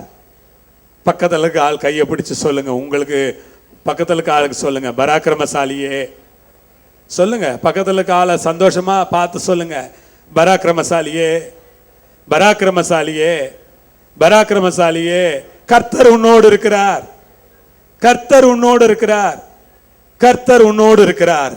அல்லேலூயா. அந்த தேவதூதன் சொல்றார், பராக்கிரமசாலியே. ஆண்டவர் ஒரு சின்ன விஷயம் இருந்தா கூட எப்படி பாராட்டுறாரு பாத்தீங்களா? ஆண்டவருடைய சுபாவம் பாருங்க. ஒரு சின்ன அறிவு அவனுக்கு இருந்தது, ஒரு சின்ன ஞானம் அவனுக்கு இருந்தது. உடனே அவனை பார்த்து ஆண்டவர் என்ன சொன்னாரு? பராக்கிரமசாலியே, கர்த்தர் உன்னோடு இருக்கிறார். அவனுக்கு அவன் நம்ப முடியல. எங்க பக்கத்துல யாரையாவது சொல்றாரா? வேற யாராவது இங்க இருக்கிறாங்களா? நம்ம மட்டும்தானே இருக்கிறோம். கர்த்தர் வேற யாரையாவது சொல்லுவாரோ? யார் இருக்கான்னு தெரியலையே. சுத்தி சுத்தி பார்க்கறான், யாருமே இல்லை. அவர் சொல்றாரு, உன்னதான் சொல்றேன் கிதியோன், பராக்கிரமசாலியே, கர்த்தர் உன்னோடு இருக்கிறார் என்று ஆண்டவர் சொன்னார். அவன் சொன்னான், கிதியோன் ஆண்டவரை நோக்கி, ஆண்டவரே, கர்த்தர் எங்களோடு இருந்தால் இவையெல்லாம் எங்களுக்கு சம்பவிப்பானேன். இதுதான் நம்ம பிரச்சனை. ஆண்டவர் என்ன சொல்றாரு? பராக்கிரமசாலியே, கர்த்தர் உன்னோடு இருக்கிறார். இவன் என்ன சொல்லுகிறான்? கர்த்தர் எங்களோடு இருந்தால் இவையெல்லாம் எங்களுக்கு சம்பவிப்பானேன். ஆண்டவர் சொன்னாரு, என்ன சொன்னாரு? கர்த்தர் உங்களோட இருக்கிறாருன்னா சொன்னாரு ஆண்டவர், உன்னோட இருக்கிறாருன்னு சொன்னாரு. பராக்கிரமசாலியே, கர்த்தர் உன்னோட இருக்கிறாருன்னாரு. இவன் என்ன புரிஞ்சுக்கிட்டான்? ஏதோ இஸ்ரவேல் ஜனங்களோடெல்லாம் கர்த்தர் இருக்கிறாருன்னு அவர் சொன்ன மாதிரி இவன் புரிஞ்சுக்கிட்டான். இவன் கொஞ்சம் புத்திசாலியாக, கொஞ்சம் ஸ்பிரிச்சுவலாக, கொஞ்சம் ஆண்டவரை தேடுற ஒரு மனுஷனா இருந்ததுனால கர்த்தர் சொன்னாரு, பராக்கிரமசாலியே, கர்த்தர் உன்னோடு இருக்கிறார். கர்த்தர் உங்களோடு இருக்கிறாருன்னு அவர் சொல்லவே இல்லை. கர்த்தர் உன்னோடு இருக்கிறார். ஆனா அவன் என்ன புரிஞ்சுக்கிட்டான்? கர்த்தர் எங்களோடு இருந்தா எங்களுக்கு ஏன் இதெல்லாம் நடக்குது? கர்த்தர் எங்களோடு இருந்தா தான் எங்களுக்கு இதெல்லாம் நடக்காது, எங்களுக்கு தான் தெரியுமே. நிறைய நடக்குதுனாலே காரணம் என்னன்னா, கர்த்தர் நம்ம கூட இல்லாம இருக்கிறாருன்னு அர்த்தம். நிறைய பிரச்சனை, தலைக்கு மேல வெள்ளம் ஓடிக்கிட்டு இருக்குன்னா என்ன அர்த்தம்? கர்த்தர் நம்ம கூட இருக்க மாட்டேங்கிறாரு, கர்த்தர் நம்ம மேல சந்தோஷமா இருக்க மாட்டேங்கிறாரு, கர்த்தர் நம்முடைய குடும்பத்து மேல சந்தோஷமா இருக்க மாட்டேங்கிறாருன்னு தானே அர்த்தம். ஆனா இவன்ட்ட கர்த்தர் பர்சனலா சொல்றாரு, பராக்கிரமசாலியே, கர்த்தர் உன்னோடு இருக்கிறார், கர்த்தர் உன்னோடு இருக்கிறார். அவன் கேட்ட பொழுது அவனுக்கு என்ன செய்கிறது என்றே தெரியல. ஒரு யூகம் நிறைந்த மனிதன் அவன். அந்த யூகம் நிறைந்த மனிதன், ஒரு சமயோஜித புத்தி உள்ள ஒரு மனிதன். இப்படிப்பட்டவர்களே ஆண்டவருடைய பார்வையில் பராக்கிரமசாலிகளாக இருக்கிறார்கள். யூகம் நிறைந்த மனிதர்கள், சமயோசித புத்தி உள்ள மனிதர்கள் ஆண்டவருடைய பார்வையிலே பராக்கிரமசாலிகளாக இருக்கிறார்கள். இந்த மனிதன் கர்த்தரிடத்தில் நேரடியாக பேசும் தைரியத்தை உடையவனாக இருந்தான். அதற்காக நான் கர்த்தரை ஸ்தோத்திரிக்கிறேன். அன்பு சகோதர சகோதரிகளே, நீங்கள் சேவிக்கிற ஆண்டவரிடத்திலே, நீங்கள் ஆராதிக்கிற இரட்சகரிடத்திலே உங்கள் சந்தேகங்களை நீங்கள் நேரடியாக கேட்கலாம், நேரடியாக பேசலாம். அதில் எந்த விதமான பிரச்சனையும் ஆண்டவருக்கு இல்லை. உங்கள் சந்தேகங்களை நீங்கள் நேரடியாக கேட்க ஒருபோதும் தயங்க வேண்டாம். உங்கள் மனதில் இருக்கிற சந்தேகங்களுக்கான தீர்வை கர்த்தரிடத்திலே நீங்கள் நேரடியாக கேட்பதனால் அவர் உங்கள் மீது ஏதோ வருத்தப்பட்டு விடுவார், கோபப்பட்டு விடுவார் என்றெல்லாம் நீங்கள் நினைக்க வேண்டாம். உங்கள் மனதில் இருக்கிற சந்தேகங்களை கர்த்தரிடத்திலே நீங்கள் நேரடியாகவே கேட்கலாம். அதற்காக நான் கர்த்தரை ஸ்தோத்திரிக்கிறேன். அவன் கர்த்தரிடத்திலே நேரடியாக தன் மனதில் இருக்கிற சந்தேகத்தை அவன் கேட்டான். அப்பொழுது கர்த்தர் அவனை நோக்கி பார்த்து, அந்த கேள்விக்கு ஏன் கர்த்தர் பதில் சொல்லவில்லை? எனக்கு ஆச்சரியமாக இருக்கிறது. ஒரு நீண்ட கேள்வி அவன் கேட்டான். கர்த்தர் எங்களோடு இருந்தால் இவைகளெல்லாம் எங்களுக்கு சம்பவிப்பானேன்? நாங்கள் எகிப்திலிருந்து புறப்பட்ட பொழுது என்னெல்லாம் நடந்தது என்று எங்கள் பிதாக்கள் எங்களுக்கு விவரித்து சொன்னார்களே, அந்த விவரித்து சொன்ன அற்புதங்கள் எல்லாம் எங்கே? கர்த்தர் எங்களோடு இருக்கிறார் என்று நீங்கள் சொல்லுகிறீர்களே ஐயா, கர்த்தருடைய தூதனே நீங்கள் சொல்லுகிறீர்களே, கர்த்தர் எங்களோடு இருந்தால் இவைகளெல்லாம் எங்களுக்கு ஏன் சம்பவிக்கிறது?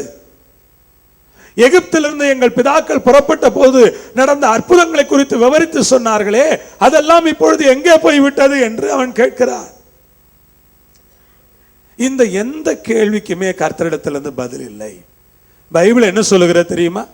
கர்த்தர் அவனை நோக்கி பார்த்து, கர்த்தர் அவனை நோக்கி பார்த்து, கர்த்தர் அவனை நோக்கி பார்த்து. நான் உங்களுக்கு சொல்லுகிறேன், நாம் கேட்கிற பல்லாயிரக்கணக்கான கேள்விகளுக்கு கர்த்தருடைய பார்வையே சிறந்த பதிலாக இருக்கிறது. அல்லேலூயா. நம்முடைய மனதில் இருக்கிற பல்லாயிரக்கணக்கான கேள்விகளுக்கு கர்த்தர் ஒரே பார்வையில் பதில் சொல்லக்கூடியவராக இருக்கிறார். வீட்டிலே சில நேரங்களில் பிள்ளைகள் நம்மிடத்திலே 1000 கேள்விகளை கேட்டுக்கொண்டே இருப்பார்கள். கேள்வி கேட்டுக்கொண்டே இருக்கிற பிள்ளைகளை நாம் திரும்பி பார்ப்போம்.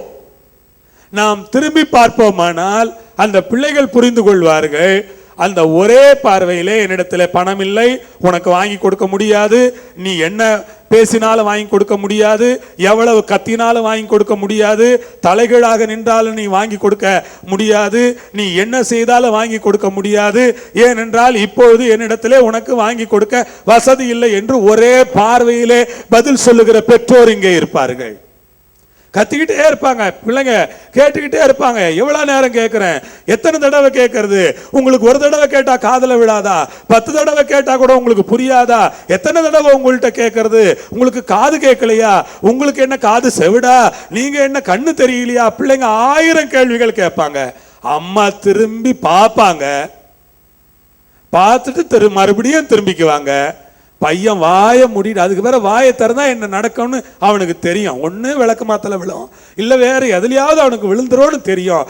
ஆகவே இனிமேல் அம்மாட்ட வாய் திறந்தா ஆபத்துல போய் முடிஞ்சிடும்னு அதோட அமைதி ஆயிடுவான் பாருங்க. அந்த ஒரே பார்வைதான் பதில். உங்களுக்கு இப்பொழுது புரியும் என்று நினைக்கிறேன். பல நேரங்களில் மனைவி கணவனிடத்தில் பல கேள்விகளை கேட்டுக்கொண்டே இருப்பார்கள். அந்த கணவன் தன்னுடைய வேலையை செய்து கொண்டே இருப்பான். ஒரு நேரம் வரும்பொழுது அவன் திரும்பி மனைவி ஒரு பார்வை பார்ப்பான், பேசாம ஆயிடுவா. இதுக்கு மேல இவர்கிட்ட பேசினா என்ன ரிப்ளை வரும்னு அவளுக்கு நல்லா தெரியும், அமைதி ஆயிடுவா. இந்த ஒரு பார்வையிலே 1000 கேள்விகளுக்கு ஒரு மனிதனால் பதில் கொடுக்க முடியுமானால், பரலோகத்தில் வாசம் பண்ணுகிற தெய்வத்தால் நீங்கள் கேட்கிற பல்லாயிரக்கணக்கான கேள்விகளுக்கு ஒரே ஒரு பார்வையிலே பதில் சொல்வார் அவர். நம்புகிறீர்களா? ஹல்லேலூயா. எத்தனை பேர் நம்புகிறீர்கள்? ஹல்லேலூயா. அதனால தான் நம்ம பாடணும், நீங்க என்ன பார்த்தீங்கன்னா எனக்கு அது ஆசீர்வாதம், நீங்க என்ன பார்க்கலன்னா எனக்கு அது ஆசீர்வாதமே இல்லை. நீங்க என்ன நினைச்சீங்கன்னா, அதாவது நீங்க என்ன பார்த்தீங்கன்னா அர்த்தம். என்னை கேட்கிற சகோதர சகோதரிகளே, உங்கள் மனதில் எவ்வளவு கேள்விகள் இருக்கிறது? ஏன், எதற்காக, ஏன் இப்படி எல்லாம் நடக்கிறது, ஏன் இப்படி நடக்க மாட்டேங்கிறது, ஏன் இது கிடைக்க மாட்டேங்கிறது, ஏன் ஏன் என்று எத்தனை ஏன் உங்கள் மனதில் இருக்கிறது, எத்தனை எதற்காக என்கிற கேள்வி இருக்கிறது, எத்தனை எப்படி அது எப்படி அது எப்படி என்கிற கேள்விகள் இருக்கிறது. எல்லாவற்றுக்கும் ஒரே ஒரு பதில் தான் இருக்கு, ஆண்டவர் உங்களை பார்ப்பார். அல்லேலூயா. இந்த காலையில் ஆண்டவர் உங்களை பார்க்கிறார். மகளே, எத்தனை கேள்வி கேட்குற, உனக்கு தெரியாதா ஏன்னு? அவர் உங்களை பார்க்குறார். ஆண்டவருக்கு மகிமை உண்டாவதாக. ரெண்டாவது, நான் யோசித்து பார்க்கிறேன், பேதுரு ஆண்டவரை மறுதலித்தான். ஆண்டவரை நான் அறியேன் என்று சொன்னான். அந்த மனிதன் யார் என்று எனக்கு தெரியாது என்று சபித்தான். சத்தியம் பண்ணினான். ஐயோ, அப்படி ஒரு இயேசுங்கிற ஒரு பேரை நான் என் வாழ்நாளிலேயே கேள்விப்பட்டது இல்லையே. நான் யூதேயாவுக்கே இப்போ தான் வந்திருக்கேன், கல்லேயாவுக்கே இப்போ தான் வந்தேன் நான். நீங்கள் ஏசு ஏசுன்னு ஏதோ சொல்லி என்னை ரொம்ப ஏசி விடுறீங்களா என்று சொல்லி அவன் சொன்னான். அவன் அப்படி சொல்லி கொண்டிருக்கும் பொழுது இயேசு அங்கே அடிக்கப்பட்டு கொண்டிருக்கிறார். அடிக்கப்பட்டு கொண்டிருக்கிற இயேசு அந்த அடிகளை வாங்கி கொண்டிருக்கும் பொழுதே மெதுவா திரும்பி பேதுருவை பார்த்தார். அவர் பார்க்கிற நேரம் பேதுருவும் அவரை பார்த்துட்டான். ரெண்டு பேரும் பார்த்து விட்டார்கள். மனிதனுடைய கண்கள் தேவனுடைய கண்களை சந்திக்கிற நேரம் ஆச்சரியமான நேரம் அது. தேவனுடைய கண்களை மனிதனுடைய கண்கள் பார்க்க முடியுமானால், தேவனுடைய கண்களை மனிதனுடைய கண்கள் சந்திக்க முடியுமானால், அந்த ஒரு கண்களில் ஏற்படுகிற சந்திப்பு பல்லாயிரக்கணக்கான கேள்விகளுக்கு பதில் கொடுக்கும். அது நம்முடைய வாழ்க்கையை தலைகளாக மாற்றும். நம்முடைய உணர்வுகளை, உணர்ச்சிகளை, எண்ணங்களை, சிந்தனைகளை அனைத்தையும் மாற்றும். இயேசுவின் நாமத்தில் நான் சொல்லுகிறேன். அந்த ஒரே ஒரு பார்வைதான், தேவனுடைய பார்வையும் மனிதனுடைய கண்களும் ஒன்றாக ஒன்று சந்தித்த பொழுது பைபிள் சொல்லுகிறது, பேதுரு வெளியே போய் மனங்கசந்து அழுதான், மணிக்கணக்காக அழுதான், அழுது கொண்டே இருக்கிறான். எல்லாரும் கேட்கிறார்கள், ஏன் அழுகிறாய், உனக்கு ஏதாவது வயிற்று வலியா, தலைவலியா, ஏன் அழுகிறாய் என்று எல்லாரும் கேட்கிறார்கள். நான் சொல்லுகிறான், ஒன்றுமில்லை, என்னை தனிமையாக விட்டு விடுங்கள், நான் அழுகிறேன். அவனுக்கு மட்டும்தான் தெரியும், இந்த இரட்சகரையா, இந்த ஆண்டவரையா, இந்த எஜமானரையா, இவ்வளவு நல்ல தெய்வத்தையா நான் மறுதலித்தேன் என்று அவன் உள்ளத்திலே நினைத்த போதெல்லாம் அவன் அழுதான். அவன் சிந்தித்த போதெல்லாம் அவன் அழுதான். நான் இப்படியாக யோசித்தேன், அவன் வாழ்நாள் முழுவதும் எப்பொழுதெல்லாம் அவனுக்கு அந்த எண்ணம் வந்ததோ, எப்பொழுதெல்லாம் அந்த கண்கள் அவனுக்கு ஞாபகம் வந்ததோ, ஞாபகம் வந்த பொழுதெல்லாம் அவன் அழுதிருப்பான். அவனுக்கு என் ஞாபகம் வந்த போதெல்லாம் அவன் அழுதிருப்பான். அவன் ஞாபகத்திலே அது வந்த போதெல்லாம் அவன் கண்களில் இருந்து அடக்க முடியாத அழுகை வந்திருக்கும். நான் ஏன் இப்படி நடந்து கொண்டேன், நான் ஏன் இப்படி ஆண்டவரை மறுதலித்தேன், நான் எதற்காக அந்த இரட்சகரை தெரியாது என்று சொன்னேன் என்று அவன் கண்களிலிருந்து கண்ணீர் வடிந்திருக்கும். இன்றைக்கு பல நேரங்களிலே நாம் ஒரு தடவை செய்த குற்றங்கள் அதை நினைக்கும் பொழுதெல்லாம் நம்முடைய மனதில் கண்ணீரை கொண்டு வருகிறது அல்லவா? என்னுடைய வாழ்க்கையிலே எனக்கு அனுபவம் இருக்கிறது.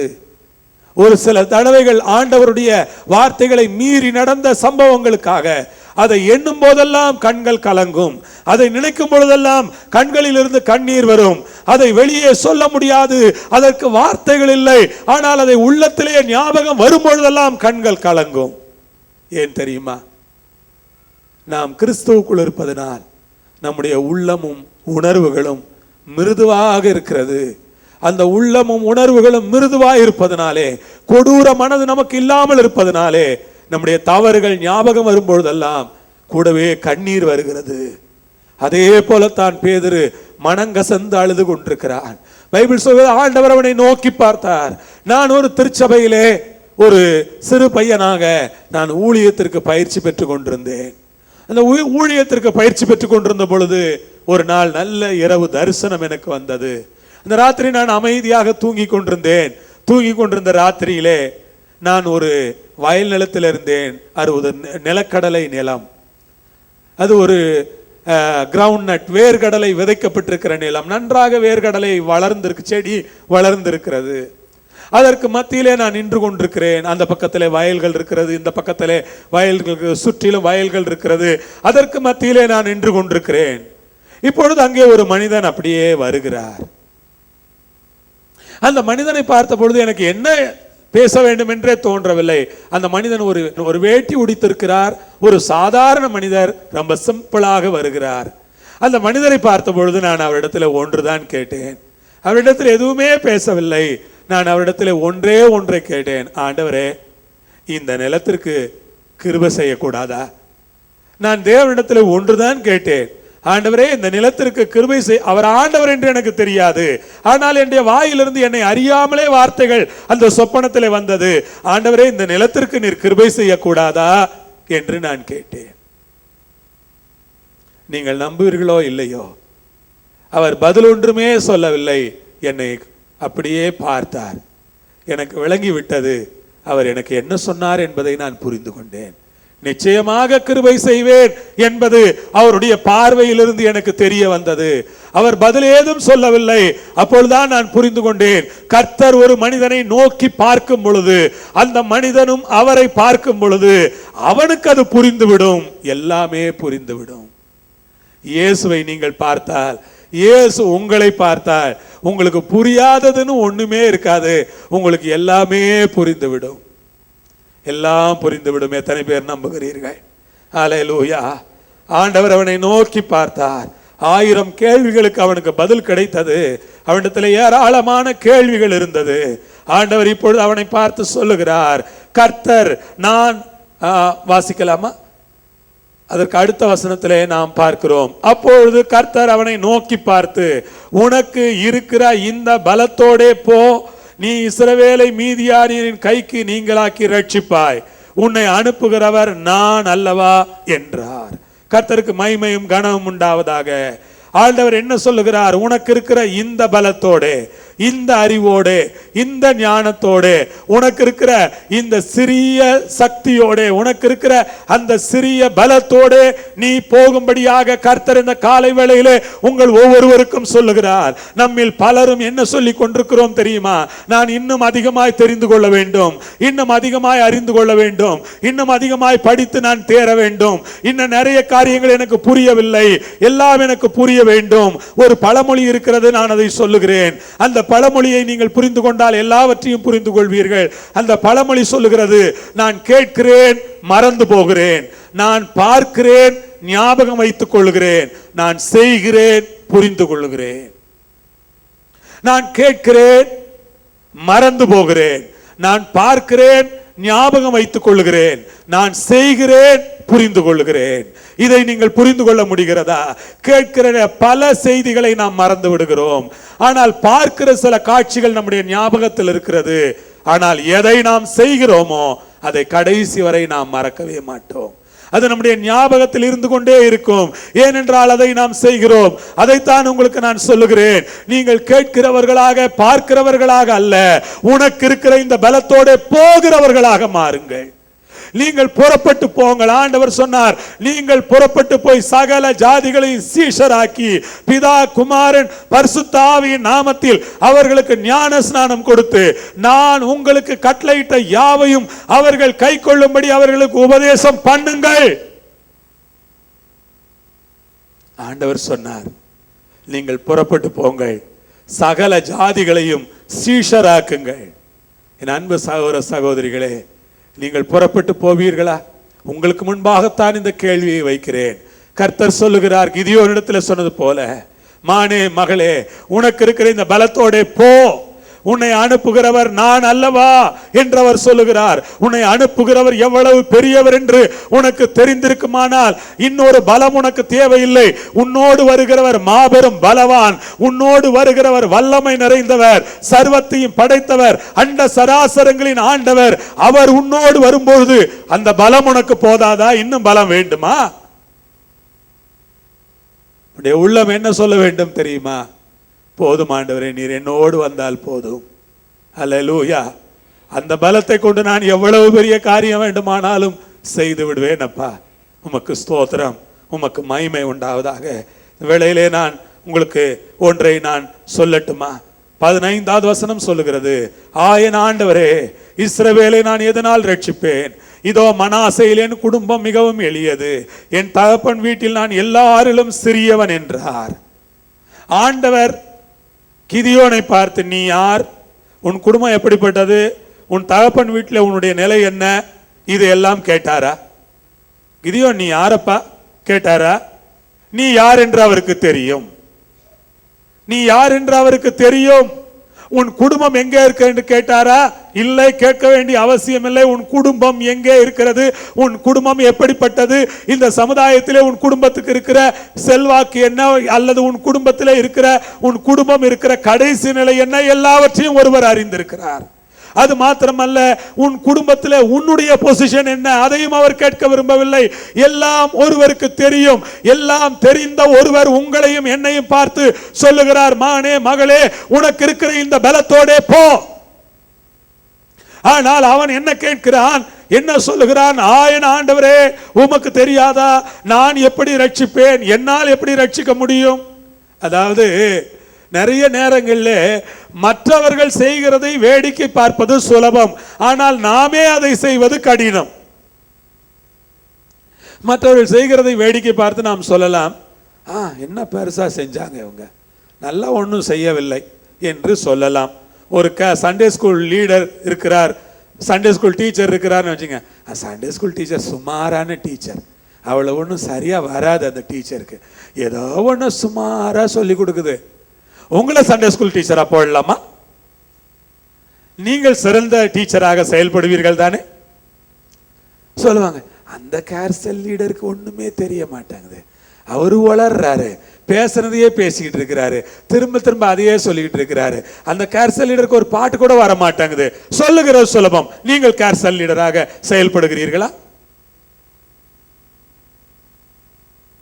இங்கும் அப்படித்தான். இவன் இதுவரை பெரிய ஜாம்பவான்களை பார்த்தான், மோசேயை பார்த்தான், யோசுவாவை பார்த்தான், காலேவை பார்த்தான், ஜாம்பவான்களை பார்த்த இவன் இப்பொழுது அவங்களை பற்றி என்ன நினைச்சிருப்பான்? ஏதோ செஞ்சாங்க என்று நினைத்திருப்பான். கர்த்தர் இப்போது சொல்றாரு, நீதான் அதை செய்யணும். ஐயோ, நான் எதனால் ரட்சிப்பேன்?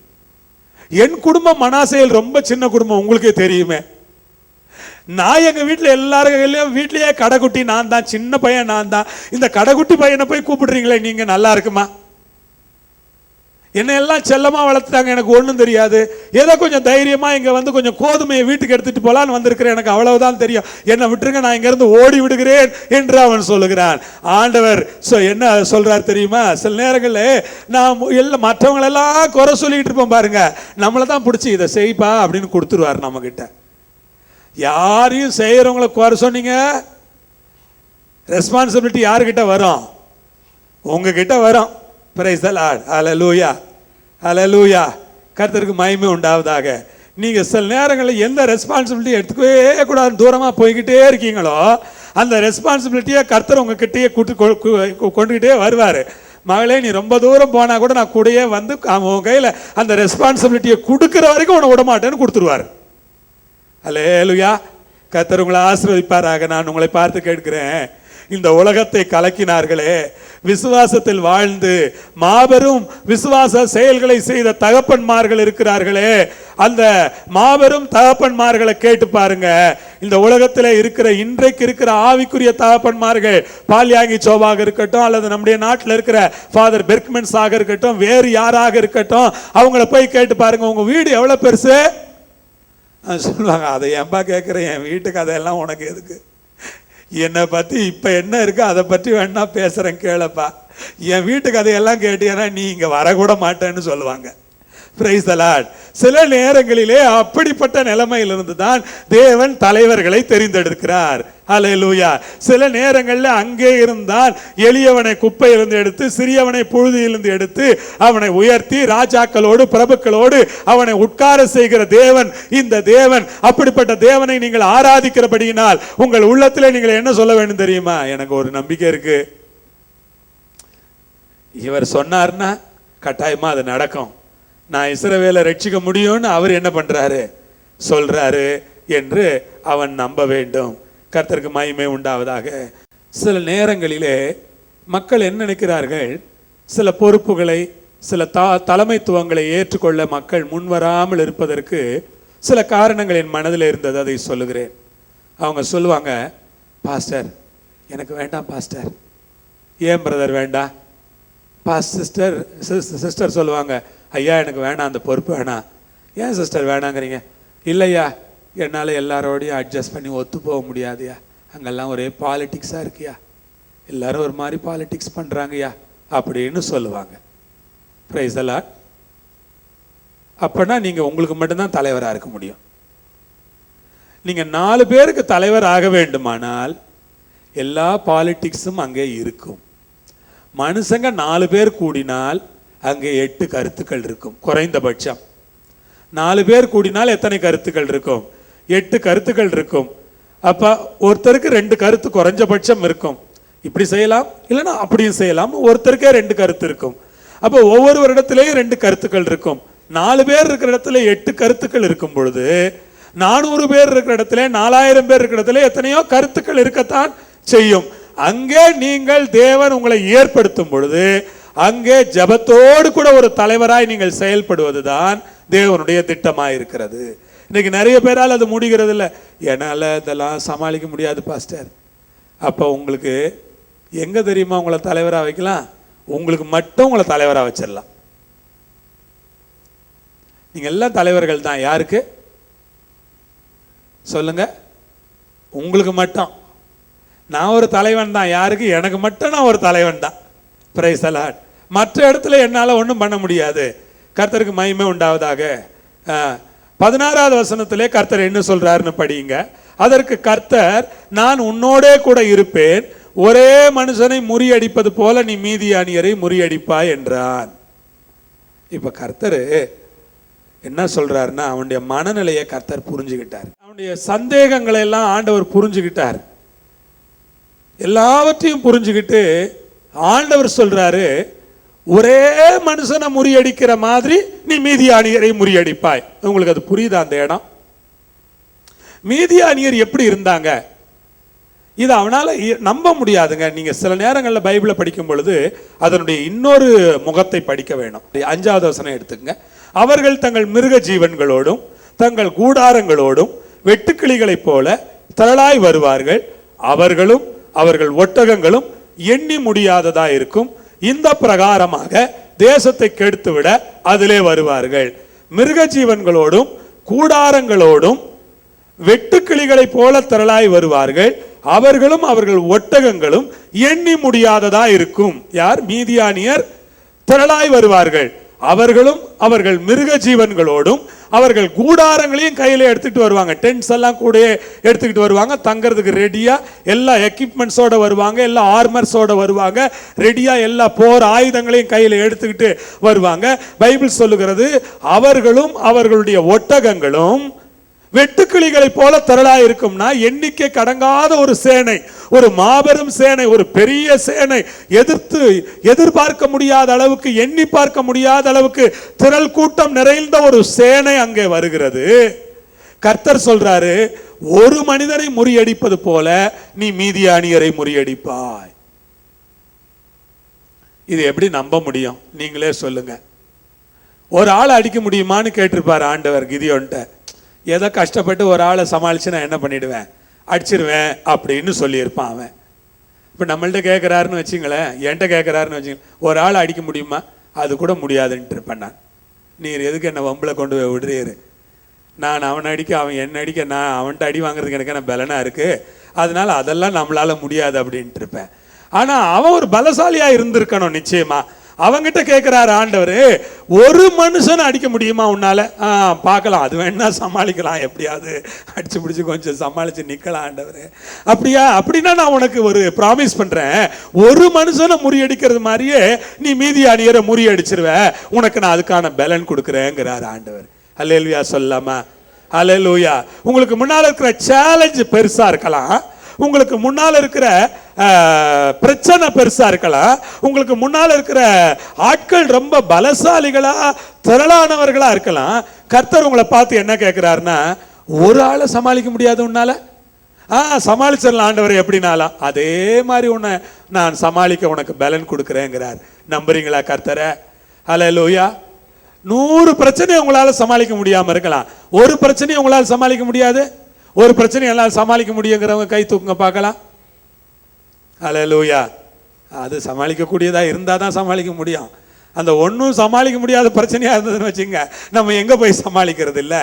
அப்போ ஏதோ ஒன்று, ஏதோ கஷ்டப்பட்டு உருண்டு பரண்டு ஒரு பிரச்சனை தானே சமாளிச்சிடலான்னு நினச்சி என்ன பண்ணுறோம், சமாளிக்கிறோம். இப்போ கர்த்தர் உங்களை பார்த்து சொல்கிறாரு, நீ ஒரு பிரச்சனையை சமாளிக்கிற மாதிரியே 100 பிரச்சனையை சமாளிக்கிறதுக்கு உனக்கு நான் பலன் கொடுக்குறேங்கிறாரு. இது போதாதா நமக்கு? அல்லேலூயா. 100 பிரச்சனையும் உனக்கு முன்னால ஒரே பிரச்சனை மாதிரி ஆயிடும். ஒரே பிரச்சனையை எப்படி நீ சமாளிக்கிறியோ அதே மாதிரி 100 பிரச்சனையை நீ சமாளிக்கிறதுக்கு உனக்கு நான் பலன் கொடுக்கிறேன், தைரியமாக இரு என்று கர்த்தர் அவனை பார்த்து சொல்கிறார். இந்த காலை வேளையிலே உங்களுக்கு நான் சொல்லுகிறேன், இயேசு நம்மோடு கூட இந்த காலையிலே பேசிக் கொண்டிருக்கிறார். அவர் என்ன பேசுகிறார் தெரியுமா? ஒரு மனுஷனை முறியடிக்கிறது போல நீ மீதியானியரை முறியடிப்பாய், அதற்கான பலனை உனக்கு நான் கொடுக்கிறேன். உன்னை அனுப்புகிறவர் நான் அல்லவா? நான் உன்னோடு கூட இருக்கிறேன். பராக்கிரமசாலியே, பயப்படாதே, கர்த்தர் உன்னோடு இருக்கிறார். இந்த காலையில் விசுவாசிகளே, நீங்கள் எல்லாரும் சத்தத்தை உயர்த்தி கரங்களை உயர்த்தி ஒரு அல்லேலூயா சொல்லுங்கள். ஹல்லேலூயா. பலசாலிகள்லாம் ஒரு அல்லேலூயா சொல்லுங்கள் பார்க்கலாம். பலசாலிங்க இப்படியா சொல்லுவாங்க? என்னை விட கொஞ்சம் சத்தமா கத்த வேண்டாமா நீங்களும்? ஹல்லேலூயா. ஆண்டவருக்கு மகிமையும் கனமும் உண்டாவதாக. 17வது வசனத்திலே கிதியோன் ஆண்டவர்கிட்ட கேட்கிறாரு, தேவனிடத்துல ஒரு அடையாளம் கேட்கிறாரு. சந்தேகங்களை தீர்த்து கொள்ள விரும்புகிறான். அதாவது என்னதான் இருந்தாலும் திடீர்னு ஒருத்தர் வந்தாரு, திடீர்னு ப்ராமிஸ் பண்றாரு, நீ போ மீதியானியரை ஜெயிச்சிருவேங்கிறாரு. அதை நம்பி ஓடிட முடியுமா? அவன் நிறைய சந்தேகங்கள் வருது. அப்பதான் கேட்கிறான், என்னோடு பேசுகிறவர் தேவரீர் தான் என்று நான் நம்ப வேண்டுமானால் எனக்கு ஒரு அடையாளம் வேணும் என்று கேட்கிறான். வித்தியாசமான பரிசுத்தவான்கள் இருக்கிறாங்க. எல்லாரும் எலியாவை போலவே இருக்கிறது இல்லை, எல்லாரும் மோசையை போலவே இருக்கிறது இல்லை, எல்லாரும் தாவீதை போலவோ யோசுவாவை போலவோ இருக்கிறது இல்லை. சாதாரண கிதியோன்கள் இருக்காங்க. இந்த கிதியோன்கள் கூட ஆண்டவருக்கு தேவைப்படுறாங்க. ஏன்னா ஆண்டவருடைய வேலை ரொம்ப பெருசு. அந்த வேலையை நிறைவேற்றுவதற்கு எல்லாரும் மோசே மாதிரி இருந்தா தான் ஃபிட்டா நான் எடுத்துக்குவோம் அப்படின்னு ஆண்டவர் சொல்லல. கிதியோன் மாதிரி சந்தேகப்பட்டு ஒவ்வொரு தடவையும் எனக்கு அடையாளம் கொடு, எனக்கு அடையாளம் கொடு, எனக்கு அடையாளம் கொடுன்னு கேட்கிற ஆளுங்க இருக்கு. கர்த்தருக்கு ஸ்தோத்திரம். அந்த ஆளுங்களையும் கூட ஆண்டவர் தன்னுடைய நாமத்துக்கு மகிமையா பயன்படுத்திக்கிட்டு தான் இருக்கிறாரு. ஏன் தெரியுமா? அவருக்கு நிறைய ஆட்கள் வேண்டும். ஆமேன்னு சொல்லுங்க பார்க்கலாம். ஹல்லேலூயா. உங்களுக்கு தெரியுமா, ரயில்வேல இருக்கட்டும், அரசாங்க துறையிலையா இருக்கட்டும், தனியார் துறையிலையா இருக்கட்டும், 100% எல்லாரும் அதிகாரிகளுடைய எக்ஸ்பெக்டேஷனுக்கு ஏற்ற மாதிரி 100% பர்ஃபெக்டா வேலை பார்க்குறாங்களா? கிடையாது. அப்படி வேலை பார்த்தாங்கன்னா இந்தியா என்னைக்கும் அமெரிக்காவை விட நல்லா வந்திருக்கும், இந்தியா என்னைக்கும் சுவிட்சர்லாந்தை விட நல்லா வந்திருக்கும், இந்தியா என்னைக்கும் நியூசிலாண்டை விட நல்லா வந்திருக்கும். இன்னும் ஏன் இந்தியாவாவே இருக்கு அப்படின்னா, வேலை செய்யறவன் 100 பேர்ல 100 பேர்னா 100% வச்சுக்கோங்களேன், அதுல 25% நல்லா வேலை செஞ்சா அதுவே இந்தியாவுடைய மாபெரும் வெற்றி தான். பிரைஸ் அல்ல. மற்ற 75% செய்வான் பாருங்க, செய்வான் லீவு போடுவான், வீட்லயே படுத்து கிடப்பான். அவனுக்கு எத்தனை நாள் லீவ் எடுக்க முடியுமா? அவனுக்கு தெரியும் இத்தனை நாள் லீவ் எடுக்கலாம், இத்தனை நாள் சிக்கு பண்ணலாம், இத்தனை நாள் மெடிக்கல் லீவ் எடுத்துக்கலாம், இத்தனை நாள் நமக்கு கேஷுவல் லீவ் இருக்கு, இத்தனை நாள் அந்த லீவ் இருக்கு, இத்தனை நாள் இந்த லீவ் இருக்கு அப்படின்னு. ரொம்ப பேர் லீவையே லாப்ஸ் பண்ணிக்கிட்டு வேலை பார்த்துக்கிட்டு இருப்பாங்க, லீவே எடுக்காம வேலைக்கு போய்கிட்டே இருப்பாங்க. அப்படி கொஞ்சம் பேர் இருக்கிறதுனால தான் இன்னும் இந்தியா இருக்கு. இல்லைன்னா இந்தியாவே இருந்திருக்காது என்ன கேட்டீங்கன்னா. அப்ப ஆண்டவரை பொறுத்த வரைக்கும் அப்படித்தான். எல்லாமே ஆண்டவர்கிட்ட வந்து மோசையா மாட்டிக்குவானா? எல்லாமே ஆண்டவர்கிட்ட யோசுவா மாதிரி வந்து மாட்டுவானா? எல்லாமே ஆண்டவர்கிட்ட தாவீது மாதிரி வந்து மாட்டிக்கிட்டு அடி எந்த கஷ்டத்துல அவனை விரட்டினாலும் குகையில ஒளிஞ்சுக்கிட்டு தோத்திரம் பாட்டு பாடிக்கிட்டு இருப்பானா? கிதியோன் நான் அப்படியெல்லாம் பாடுறதுக்கு தயாரா இல்லை, எனக்கு நீர் அடையாளம் கொடுத்தா நான் வேலை செய்யறேங்கிறான். என்ன பண்றது? அவனை வச்சு வேலை வாங்கித்தானே ஆகணும். நமக்கு வேலை ஆகணும்னா எவனை வேணாலும் வச்சு வேலை வாங்கித்தான் ஆகணும். அல்லேலூயா. அதே தான் ஆண்டவருடைய பாலிசியும் கூட. அவருக்கு வேலை ஆகணும்னா டேனியல் மாதிரி ஒன்றுக்கும் உதவாத ஒரு கேஸ் கிடைச்சிருக்கோம். இந்த உதவாத கேஸை வச்சு என்ன பண்றது? ஒன்றும் சரிப்படலை, இது ஒரு தூங்கி வளைஞ்சிக்கிட்டு இருக்கு, சரி போயிட்டு போகுது, பரவாயில்ல, ஒரு ஆள் கிடைச்சிருக்க நமக்கு, அதான பெரிய விஷயம். ஆண்டவரை பொறுத்த வரைக்கும் எது பெரிய விஷயம்? ஒரு ஆள் கிடைச்சிருக்கானே, ஏதோ ஒண்ணு கிடைக்காத உலகத்துல இவனாவது கிடைச்சிருக்கானே. படிச்சவன் ரொம்ப பட்டதாரி எல்லாம் கூப்பிட்டு பாக்குறாரு, வரமாட்டாங்கிறான். என்ன மாதிரி பேதைகள் ஏழைகள்லாம் என்ன பண்ணுதுங்க? சரி போனா நமக்கு சோறு கஞ்சாவது கிடைக்கல, ஏசுனாட்டேன்னு வந்துருதுங்க. வந்துட்டு அடடா கிடைச்சிட்டான், நம்ம கிட்ட ஒருத்தன் கிடைச்சிட்டான் அப்படின்னு அவன் சந்தேகப்பட்டாலும் சரி, கேள்வி கேட்டாலும் சரி, அடையாளம் கேட்டாலும் சரி, நீ கேட்கறதெல்லாம் கொடுக்குறேன்டா, நீ செஞ்சா போதும் பாரு அவர். அல்லேலூயா சொல்லுங்க பார்க்கலாம். நம்ம எல்லாரும் அவருக்கு தேவைப்படுற எத்தனை பேர் நம்புறீங்க? ஆண்டவர் யாரையும் ரிஜெக்ட் பண்ண விரும்புறதே இல்லை. அல்லேலூயா, அல்லேலூயா. ஆண்டவர் யாரையும் ரிஜெக்ட் பண்ண விரும்புறதே இல்லை. ஆண்டவர் எல்லாரையும் செலக்ட் பண்ண தான் விரும்புறாரு. ஆண்டவர் எல்லாரையும் எலெக்ட் பண்ண தான் விரும்புறாரு. அதற்காக நான் கர்த்தரை ஸ்தோத்திரிக்கிறேன். இந்த மனுஷனை கர்த்தர் தெரிஞ்சு எடுத்துட்டாரு. இந்த மனுஷன் எனக்கு ஒரு சந்தேகம் இருக்கு, பேசுறது நீங்க தானான்னு ஒரு சந்தேகம் இருக்கு. நம்மளா இருந்தா எழுந்து போயிட்டு இருப்போம். ஏன்டா இவ்வளவு நேரம் கதை கேட்டுட்டு நான் சொன்னதெல்லாம் கேட்டுட்டு ஆமா ஆமான்னு தலையாட்டிட்டு இத்தனை கேள்வி கேட்டுட்டு இதுக்கு பிறகுதான் நான் கர்த்தரா இல்லையான்னு உனக்கு சந்தேகம் வந்துச்சாடா, அட பாவி நீ எல்லாம் ஒரு விசுவாசியாடா அப்படின்னு கர்த்தர் ஓடியே போயிட்டு இருப்பாரு. என் நம்மள்கிட்டனா அவருக்கு வேலை ஆகணும். சொல்றான், நீ இங்கேயே உட்காந்துரு, நான் போயிட்டு வர்றேன் அப்படிங்கிறான்.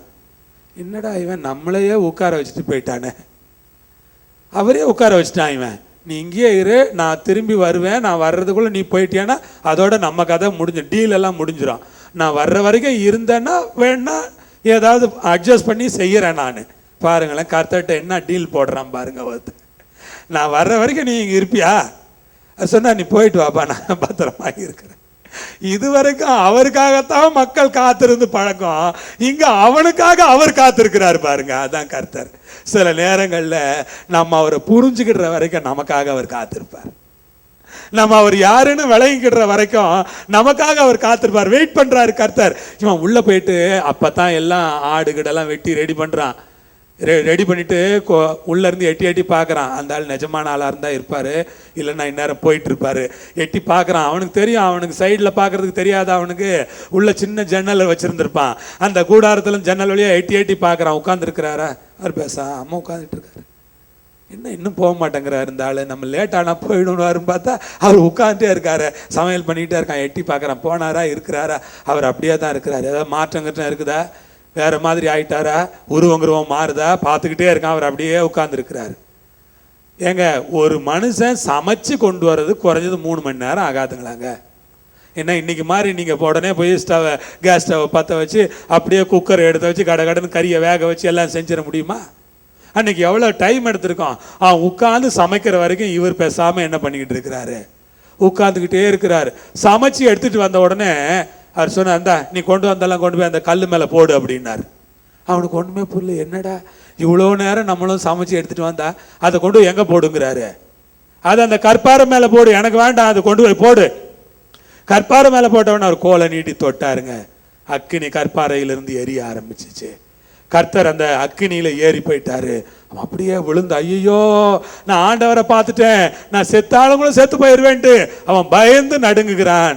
இந்த காலையில நான் உங்களுக்கு சொல்லுகிறேன், நமக்கு ஒரு நல்ல தேவன் இருக்கிறார். அவரை நாம் புரிந்து கொள்ளும் வரை அவர் நமக்காக காத்திருப்பார். நாம் அவர்தான் என்பதை அறிந்து கொள்ளும் வரை நமக்காக காத்திருப்பார். இன்னும் நமக்காக எவ்வளவு காலம் காத்திருக்க வேண்டுமானாலும் அவர் காத்திருப்பார். ஆனால் ஒன்று, கர்த்தர் உங்கள் கண்கள் காண சில நேரங்களில் தன்னை வெளிப்படுத்துவார். அக்கினியினால் தன்னை வெளிப்படுத்துவார். அக்கினி எரிந்தது, கர்த்தர் அக்கினியிலே ஏறி போனார் என்று வேதம் சொல்லுகிறது. உங்களுக்கு நான் சொல்லுகிறேன், ஆண்டவராகிய தேவன் வல்லமை உள்ள தேவனாக இருக்கிறார். இந்த பராக்கிரமம் உள்ள தேவன் உங்களை பார்த்து இன்றைக்கு அழைக்கிறார். பராக்கிரமசாலியே பயப்படாதே, கர்த்தர் உன்னோடு கூட இருக்கிறார். நீ இஸ்ரவேலரை மீதியானியரின் கைக்கு நீங்களாக்கி ரட்சிப்பாய். ஒரு மனுஷனை முறியடிக்கிறது போல மீதியானியரை முறியடிப்பாய். கர்த்தர் சொன்னால் சொன்னதுதான், அவர் அப்படியே செய்ய வல்லவராய் இருக்கிறார். நீ சந்தேகப்பட்டாலும் கூட உன்னை கர்த்தர் விட போகிறதில்லை. உன்னை கொண்டு செய்கிறதை செய்யும் வரை கர்த்தர் உன்னை கைவிட மாட்டார். அவர் சொன்னதை செய்யும் வரை கைவிட மாட்டார். அவர் உன்னிடத்தில் என்ன எதிர்பார்க்கிறாரோ அதை நீயும் நானும் செய்து முடிக்கும் வரை கர்த்தர் அங்கே நமக்காக காத்திருப்பார். கர்த்தர் உங்களை ஆசீர்வதிப்பாராக. அப்படியே கர்த்தருடைய சமூகத்தை நாம் நோக்கி பார்க்கலாம்.